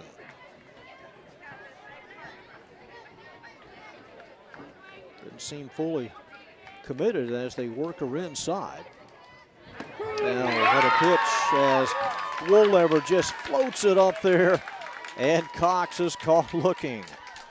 Strikeout number 4. I think we have a pinch hitter. We do. Number 15, Shelby Peters, sophomore. Sydney's sister. Yes, one of 4 sophomores on the varsity. 393, 11 hits. Good average, good hit total, 6 RBIs, 2 outs in the home half of the 6th. 2-1, Nimitz on top, trying to win their 10th district game of the year and sew up second place. This one punched foul, first base side. You know, Nimitz has 18 players on the roster. That's huge. It's a lot of numbers. MacArthur with about 12. That's the only number that counts right up there, the 2-1 Lady Viking lead. Fouled off, over the dugout, off the bottom of the hill. You know, it is a numbers-driven game, though. Yeah. More so, it seems, that in baseball, softball than any sport. No question. The 0-2 pitch on the way, a little wild up high. You know, this batter is hitting .333 with runners at first and third with less than 2 outs on a sunny day on artificial surface. Home uniform. Oh, yeah, the home uniform. Here's the 1-2 pitch from Woollever. A swing and a miss, and there's strikeout number 5. She strikes out the last 2 hitters. And for Nimitz in the bottom of the 6th, no runs on no hits, 1 error. They strand 1. They have stranded 6 tonight. And we're through 6. Our ICTN game of the week, 2-1. Nimitz on top.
As we head to the 7th inning, let's thank our sponsor for the ICTN Game of the Week, and that is Gerald Stavely Dry Cleaning.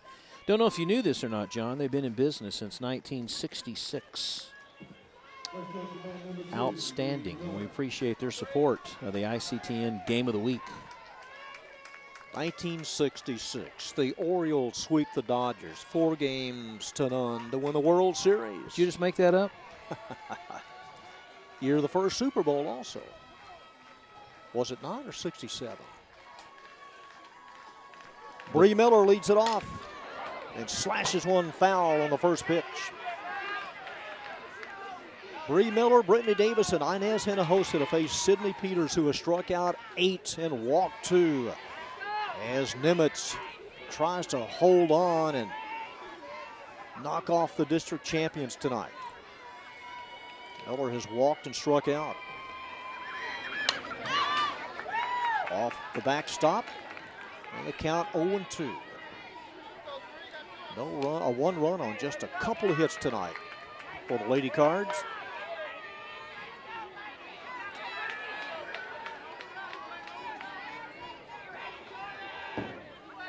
Mac won the first meeting 6-3. They collected 9 hits. Only 2 so far, and the 0-2 pitch outside. Yeah, and Peters, she pitched that game. Quite a turnaround from game 1.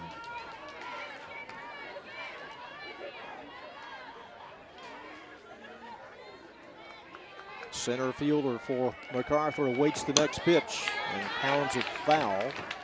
Just tops it behind home.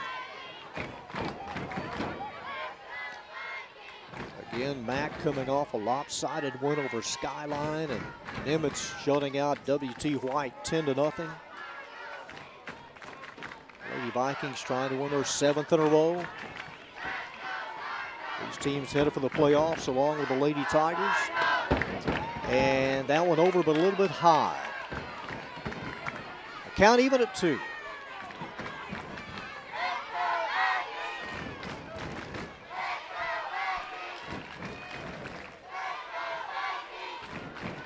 Sydney Peters winds, throws, and this one pushed foul off the backstop again. Bree just a little late on the swing as Coach MCTEE hoping to get some base runners here in the top of the 7th. Last chance for the Lady Cards.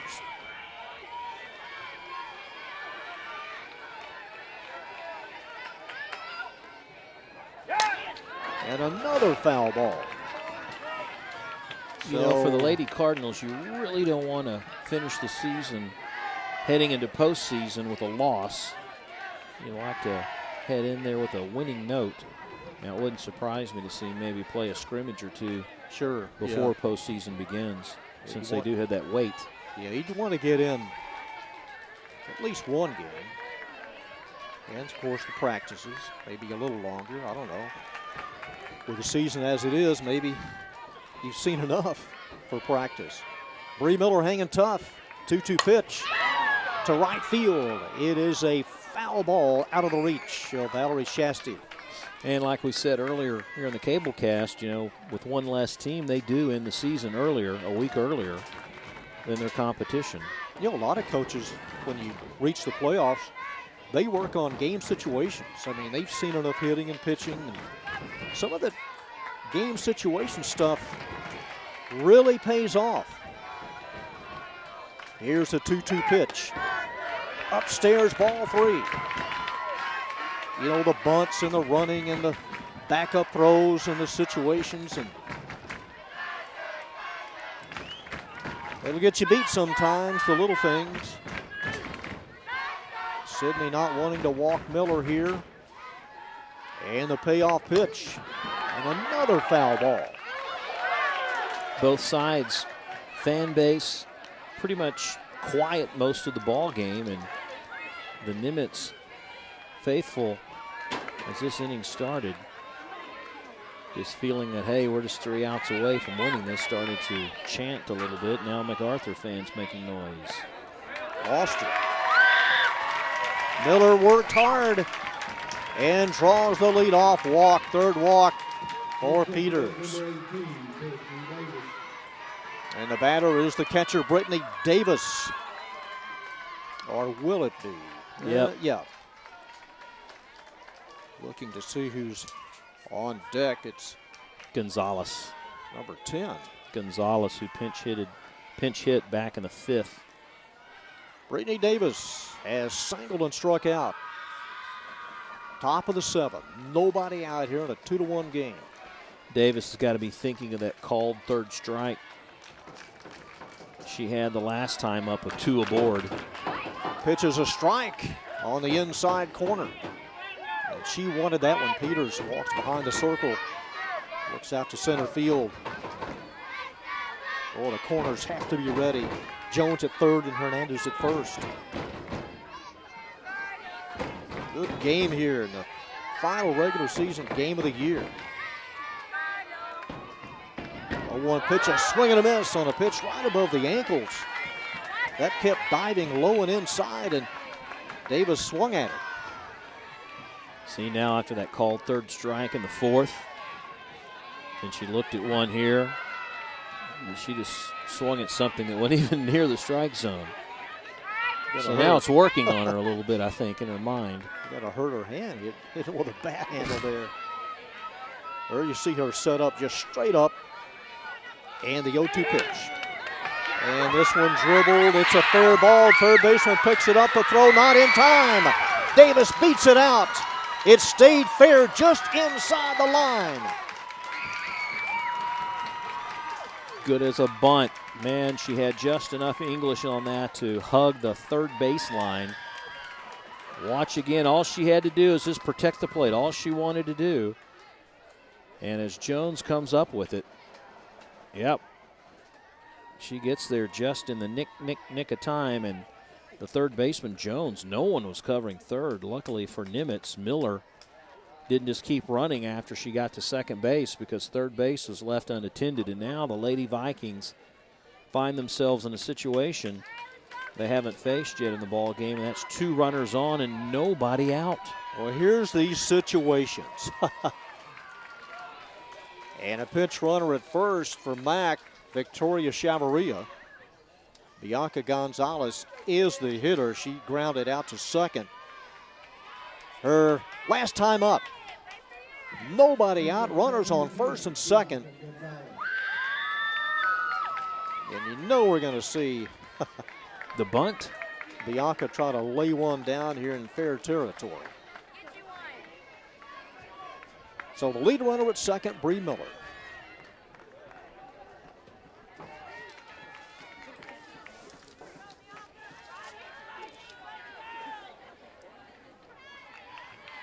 Sydney trying to compose herself and work to Bianca Gonzalez here. The corners, as expected, come in. This one bunted foul.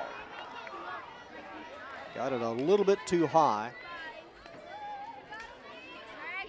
There's strike 1. Did it seem that Peters was really working that pitch that time?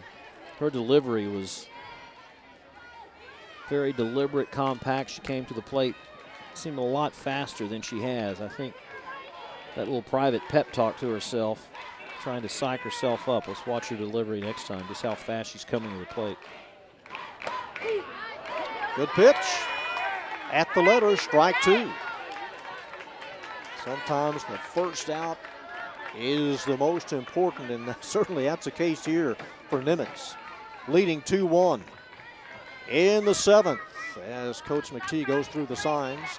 I think he wanted his batter, Gonzalez, to bunt again. I think she might have missed the sign.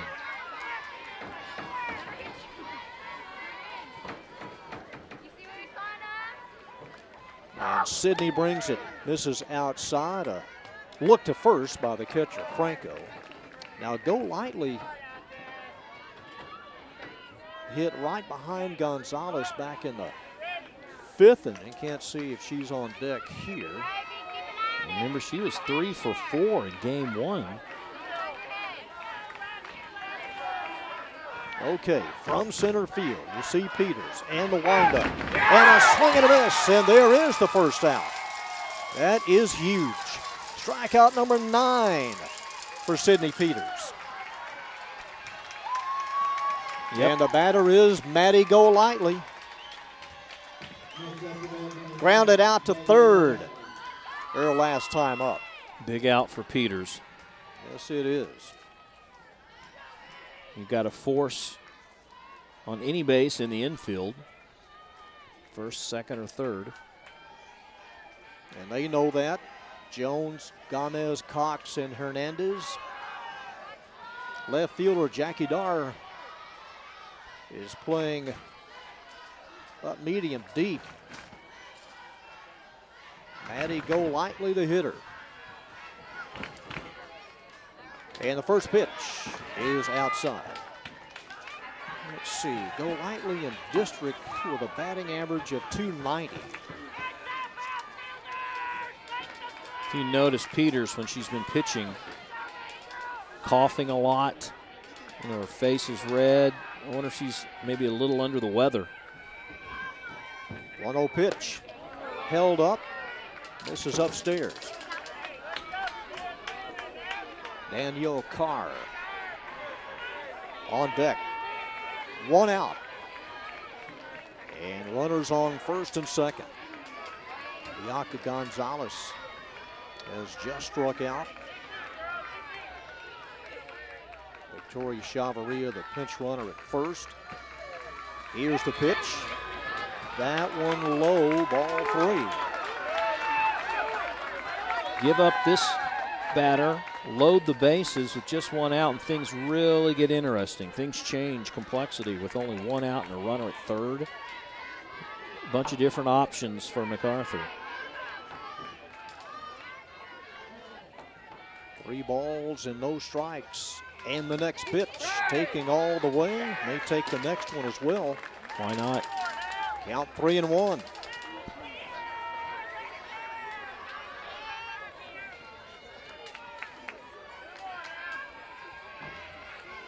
Coach McTee with a variance of signs, and Peters trying to keep this one going. Here it comes, a swing and a miss as she challenges Golightly. And the count now at full. Boy, talk about a big out. If Peters can come back here after being down 3-0 on the count.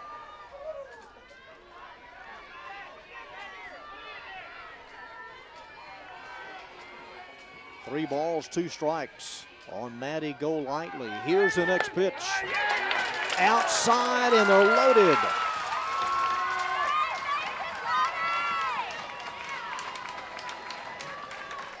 The 4th walk given up by Peters. And here's the number 9 hitter, Danielle CARR, with the bases loaded. Or will it be? Tough one to take. She looked it in. She almost thought it was strike 3 the way she turned around, but that was ball 4. It was a legitimate ball 4. It will be CARR. CARR's 0 for 2. So no place to put her. 1 out. If you're MacArthur, John, you just want to make contact. That's all. Just put it somewhere. Try to force a mistake by the defense. Allie Jones down the line at third. Sydney Peters set. And the pitch to CARR. Swung on. Hit to the right side. Bobble. A run will score. Should have gone to first. Back to third. Everybody's safe, and we're tied at 2. Bree Miller scampers home. Jordan Cox decided to come home. Danielle CARR still in the process of taking first, Rob. Well, like I said, make contact, put the ball in play, and see what happens. And the second baseman had no shot whatsoever at getting the runner at home. The thing to do, obviously, was just to pick it up and throw to first and get the out. But now we're tied, still with just 1 out. And MacArthur's still in the same boat. I mean, they've got the bases juiced. Make contact, and anything can happen again. MIAYA Watkins, the leadoff hitter. So the 2-run lead has been erased. And we start over in the top of the 7th. Watkins Tonight 0 for 3 and a run scored. I'm telling you, if I'm the coach, I'm saying bunt it right here on a 1-0 pitch. And still just one out. Yeah, bunt it. Missed inside. Now bunt it. With her speed and the bases loaded. Well, that ball by CARR, I mean, it for Jordan Cox, it couldn't have been hit harder. That would have made an easy play at home, but it was just softly enough to cause trouble. Popped up in the infield. Behind first. Who wants it? It's between the first and second baseman. A run scores.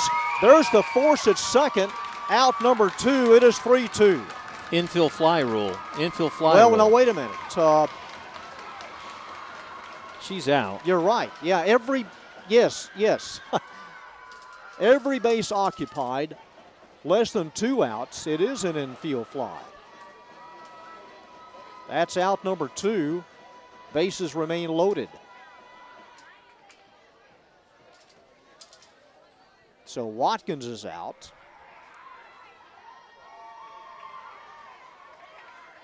Tied at 2, and the batter is Jocelyn Martin. Watch again. She just got underneath it. It's still within the infield range. Yeah, that's not far enough to warrant a hit. Still in the infield. So 2 outs. But a run scores. It's 3-2 as the pinch runner, Chavarria, scores. Martin with a sack bunter last time up, and now Nimitz will have to play catch-up. Monica Pena, or Maddie Golightly, now over at third. Danielle CARR at second. And the pitch is outside. Jocelyn Martin lined to short, struck out in the 4th. Has she always bat from the left side? Yes, she has. That one inside. So officially 0 for 2 tonight. And Sydney 1 pitch away from reloading the bases here. A 2-run top of the 7th for Mac. All started with a leadoff walk. There's a strike. Then a base hit by Brittany Davis. Strike out, another walk in E4, an infield fly that allowed Brittany Davis to score. Or not Davis, Chavarria. 3-1 pitch. The bases are loaded again. Unraveling here in the top of the 7th. And here's the 8th batter of the inning. And it's the opposing pitcher. Through 5 innings, Peters had like 8 strikeouts, had only given up 2 hits, but starting with the 6th and now here in the 7th, not all her fault. No, just 1 hit in the 7th. Pitch is in the left field. It plugs the gap. 1 in, 2 in, and they all score. Lakin Wolever empties the bases. Wow.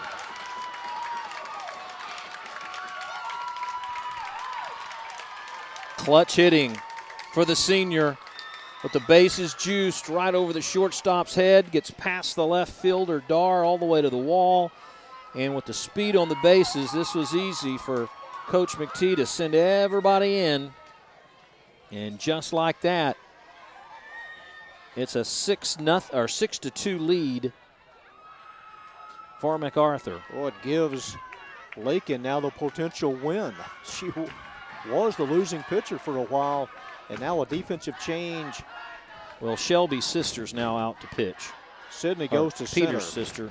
Sydney's sister Shelby's now out to pitch. Shelby Peters in relief. Tori Morris will be the batter. Lakin Woollever tonight with a triple and a double and 3 RBIs. And you really got a feel for Sydney out in center field now as she Sydney, yep. let it get away. Well, again, it's like you said. It wasn't like, I mean, she gave up the hit there with the bases loaded, but then she didn't have a lot of support either out there up to that point. Oh, the E4 and the infield fly. And now, she did walk 3, and those are on her. But, hey, give the credit to the Lady Cards. Yeah, look at the comeback here in the 7th inning. down 2-1, and now with a sizable 4-run lead.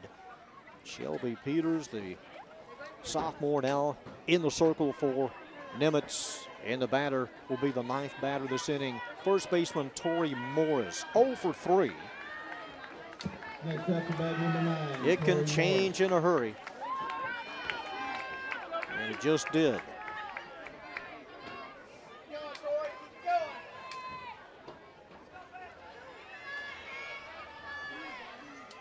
Lakin Woollever at second base, and this one behind Morris as Carson Franco has to pick it up.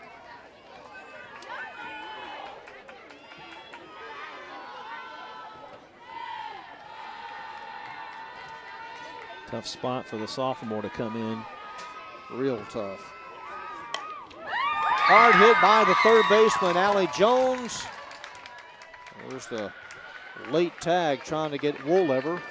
And the 5th hit tonight for Mac, the 3rd in the inning.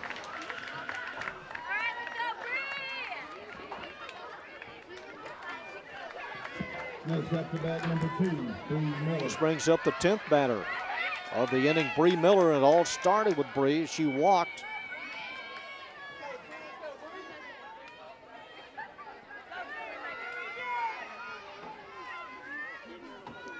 Runners at the corners.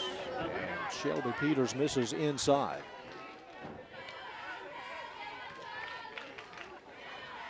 Well, it was 6-3 the first time these two teams met. Mac has come back with 5 runs here in the 7th. Pitch taken for a strike.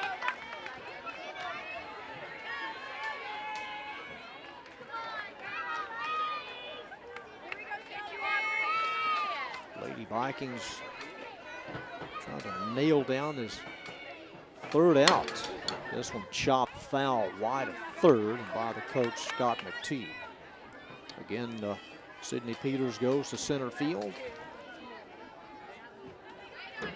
Well, at this point of the game, it's got to be disheartening for the Lady Vikings. They played so well. Fans were really up and excited to start this inning. And things just cratered. In fact, Sydney will lead it off in the 7th inning. A base hit to left field by the shortstop, Gamez. It gets loose in the outfield. 7-2 the score. Moving into 3rd is Morris.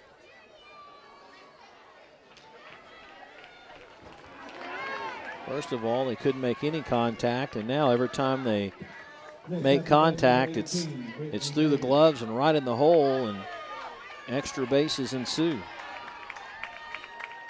Bree Miller hitting for the 2nd time this inning.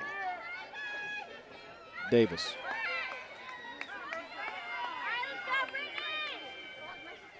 What did I say? Wild and high, and having to get back quickly to second base is Bree Miller. So Brittany Davis, a couple of hits tonight and a strikeout and a run scored.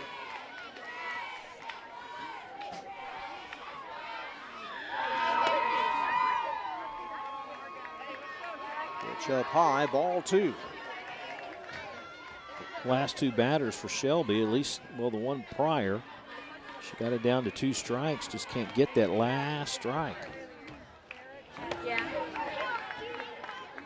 And there's ball 3.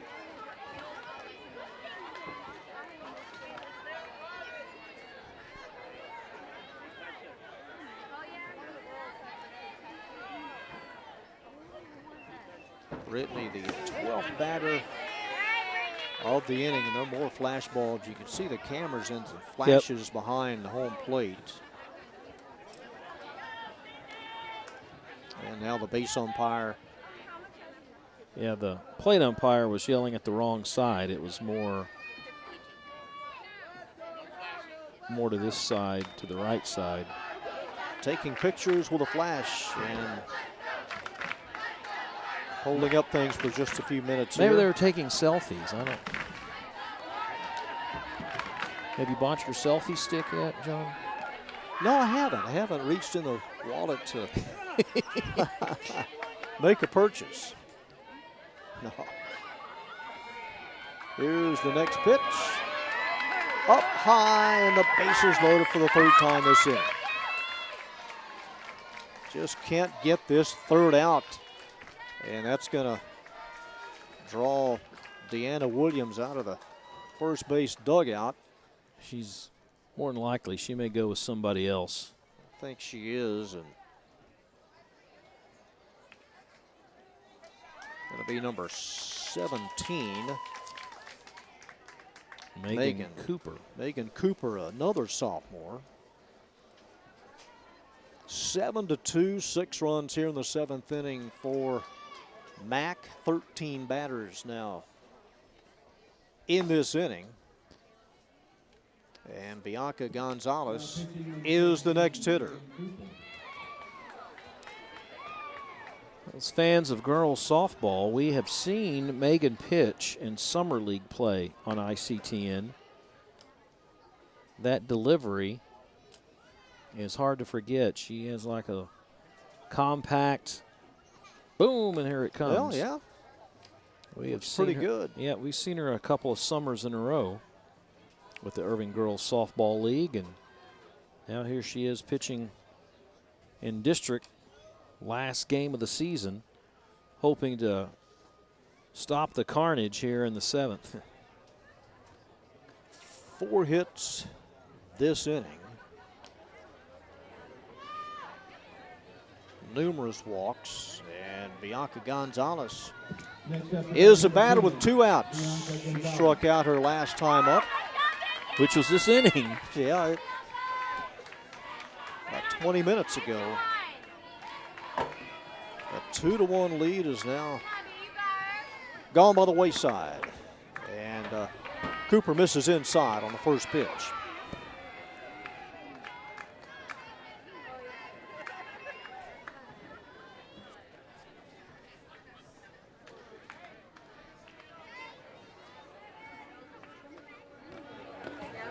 That one in the dirt, stopped by Franco. Ball 2.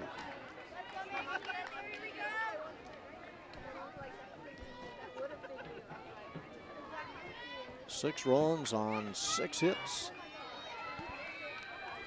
Bases loaded here in the 7th. A 2-0 pitch and taken for a strike by Gonzalez in the count 2-1.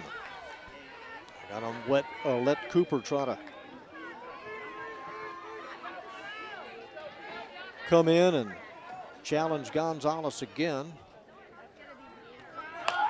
She swings, hits one to the right side, fielded by Jordan Cox, and finally, after 13 players come to bat here in the 7th inning, there is the 3rd out for Mac. 6 runs on 4 hits, 1 error, and they strand 3. Bottom of the 7th, it is now a 7-2 Lady Cardinal lead. How things can change in a hurry, but that 7th inning, Coach MCTEE and his young ladies there came in with a 7-game winning streak on the road. They were down 2-0 with 2 innings to go, scored 1 in the 6th. And there in the 7th, it starts with base runners. and blossom from there. What was so promising to begin this inning results in a lead change, and perhaps too much for Nimitz to contend with here. You have a 4-run lead. You haven't lost a district game all year. And you have Lakin Woollever facing the number 9 hitter, Sidney Peters, to lead it off. Peters then the top of the order, Gomez, and then Shastid. Games on ICTN. If you can't catch them originally, you can always go to YouTube at the City of Irving YouTube channel. The fall of 2014 season and games from 2013 to 2014 on YouTube. YouTube.com/the City of Irving. Check out some of the games of the past. This game through 5 innings, 5.5 innings, a classic. It was probably the more entertaining game we've had in district play on ICTN this year. Things kind of come unraveled late in the game, though, after that 5.5, 6.5 innings.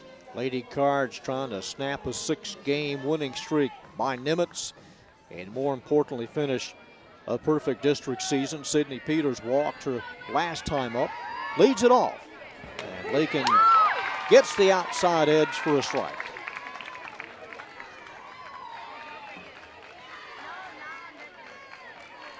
Sidney flied out to left. Back in the third, officially 0 for 1. A little bit ahead of it as Woollever took a lot off of that one at the count 0-2. Crossed up Sidney Peters. Came in hitting .393 in the district.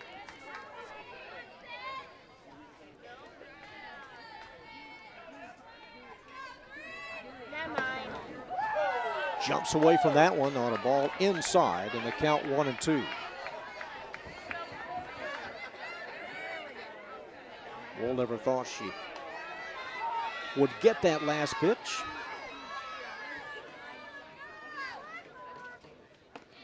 And swings and misses, and Lakin strikes out her 6th batter. In fact, she has struck out the last 3. And now the top of the order, Natalie Gomez, the shortstop. 7-2, Lady Cardinals lead it. Natalie officially 0 for 2 tonight, and a run scored. Nimitz with 2 runs on a couple of hits back in the 3rd. That held up until the 7th. Top of this frame.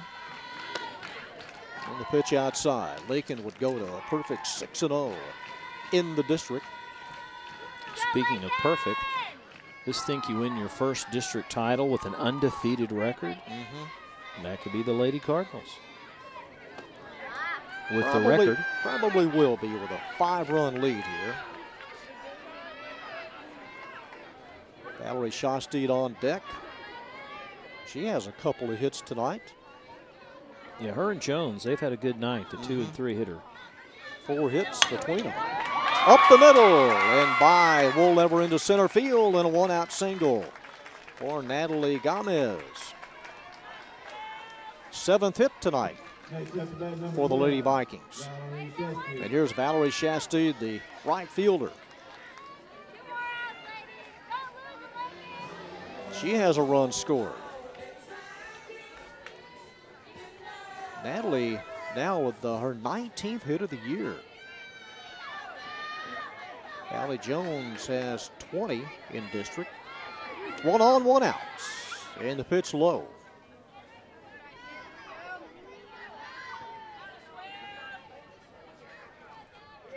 Well, every big rally starts with a runner. You have to have a runner. And the Lady Vikings do. Into the glove of Hinojosa. And she throws it away. Goes out into right field.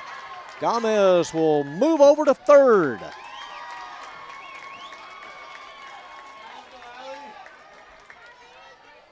Valerie's aboard at first. And here's Allie Jones. Well, mistake plagued for both sides tonight. Trying to go to second base for the force. Threw a little behind her. Probably a fielder's choice in a E5. Mm-hmm. And that puts runners at the corners. And here's Allie Jones, who flied out to center, and the outfield is deep all the way around now. Into center field. It's deep. Miller backing up and makes the catch. Tagging at third is Gomez. She scores. It is 7-3 on the sac fly. I think Coach McTeee wants to challenge that she got off the third base bag too early. Umpires say no. You just see Miller there going way back. About as deep as you can hit it. And Gomez comes in to score. It is 7-3. And with 2 outs, it is up to Carson Franco, the catcher.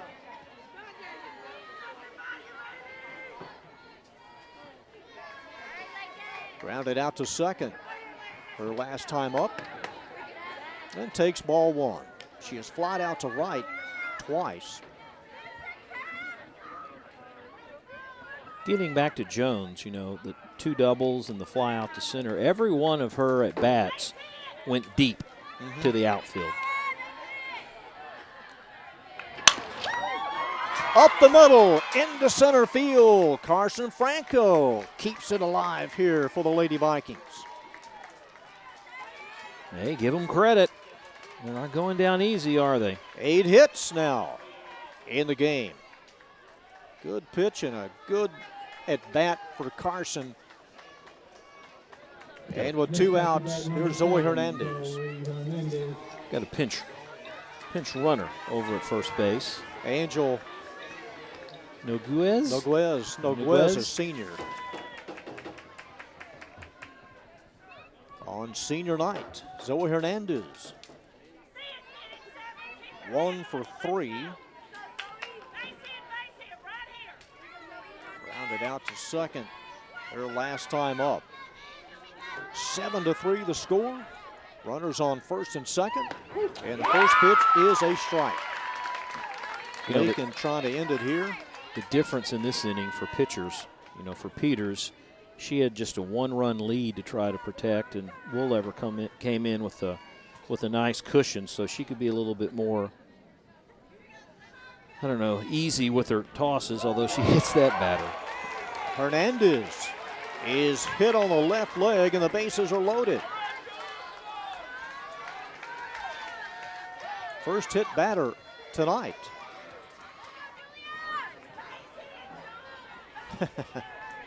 Right on the kneecap, right off the left kneecap, as she stood rigid in the box. Wasn't going to move out of there. Take one for the team, brother. Anyway. Well, I'm wondering if we're going to have a pinch runner over at first. Julia Rogers is the hitter. Zoe stays at first. The bases loaded, 2 outs in the bottom of the 7th. Shortstop Watkins came over that time to Woolever, more or less just to tell you, hey, you got this. 1 out to go. Julia Rogers is the batter. And the first pitch is a little high. Well, the 7th batter here in the 7th inning.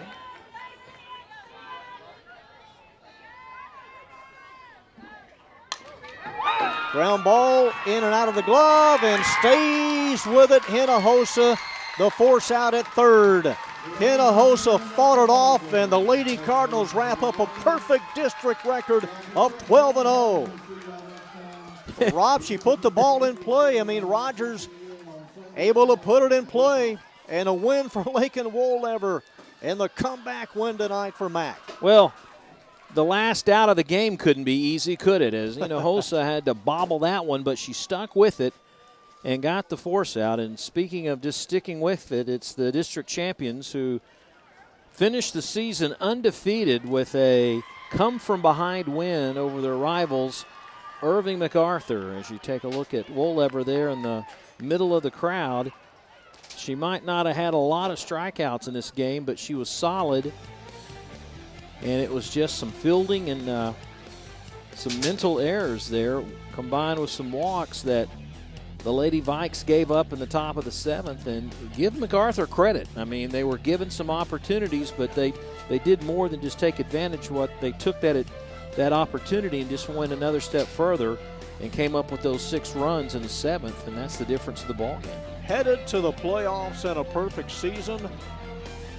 Mac at 12-0. Nimitz will take a 9-3 record into postseason play. 7 runs on 6 hits for Mac, 3 runs on 8 hits for Nimitz, as the Lady Cards win it 7-3. For Rob Willman, our entire ICTN production crew, once again our final score in District 9-6A. Mac 7, Nimitz 3. This is John Nelson saying good night from Nimitz High. Irving Game of the Week has been brought to you in part by Gerald Stavely Dry Cleaning,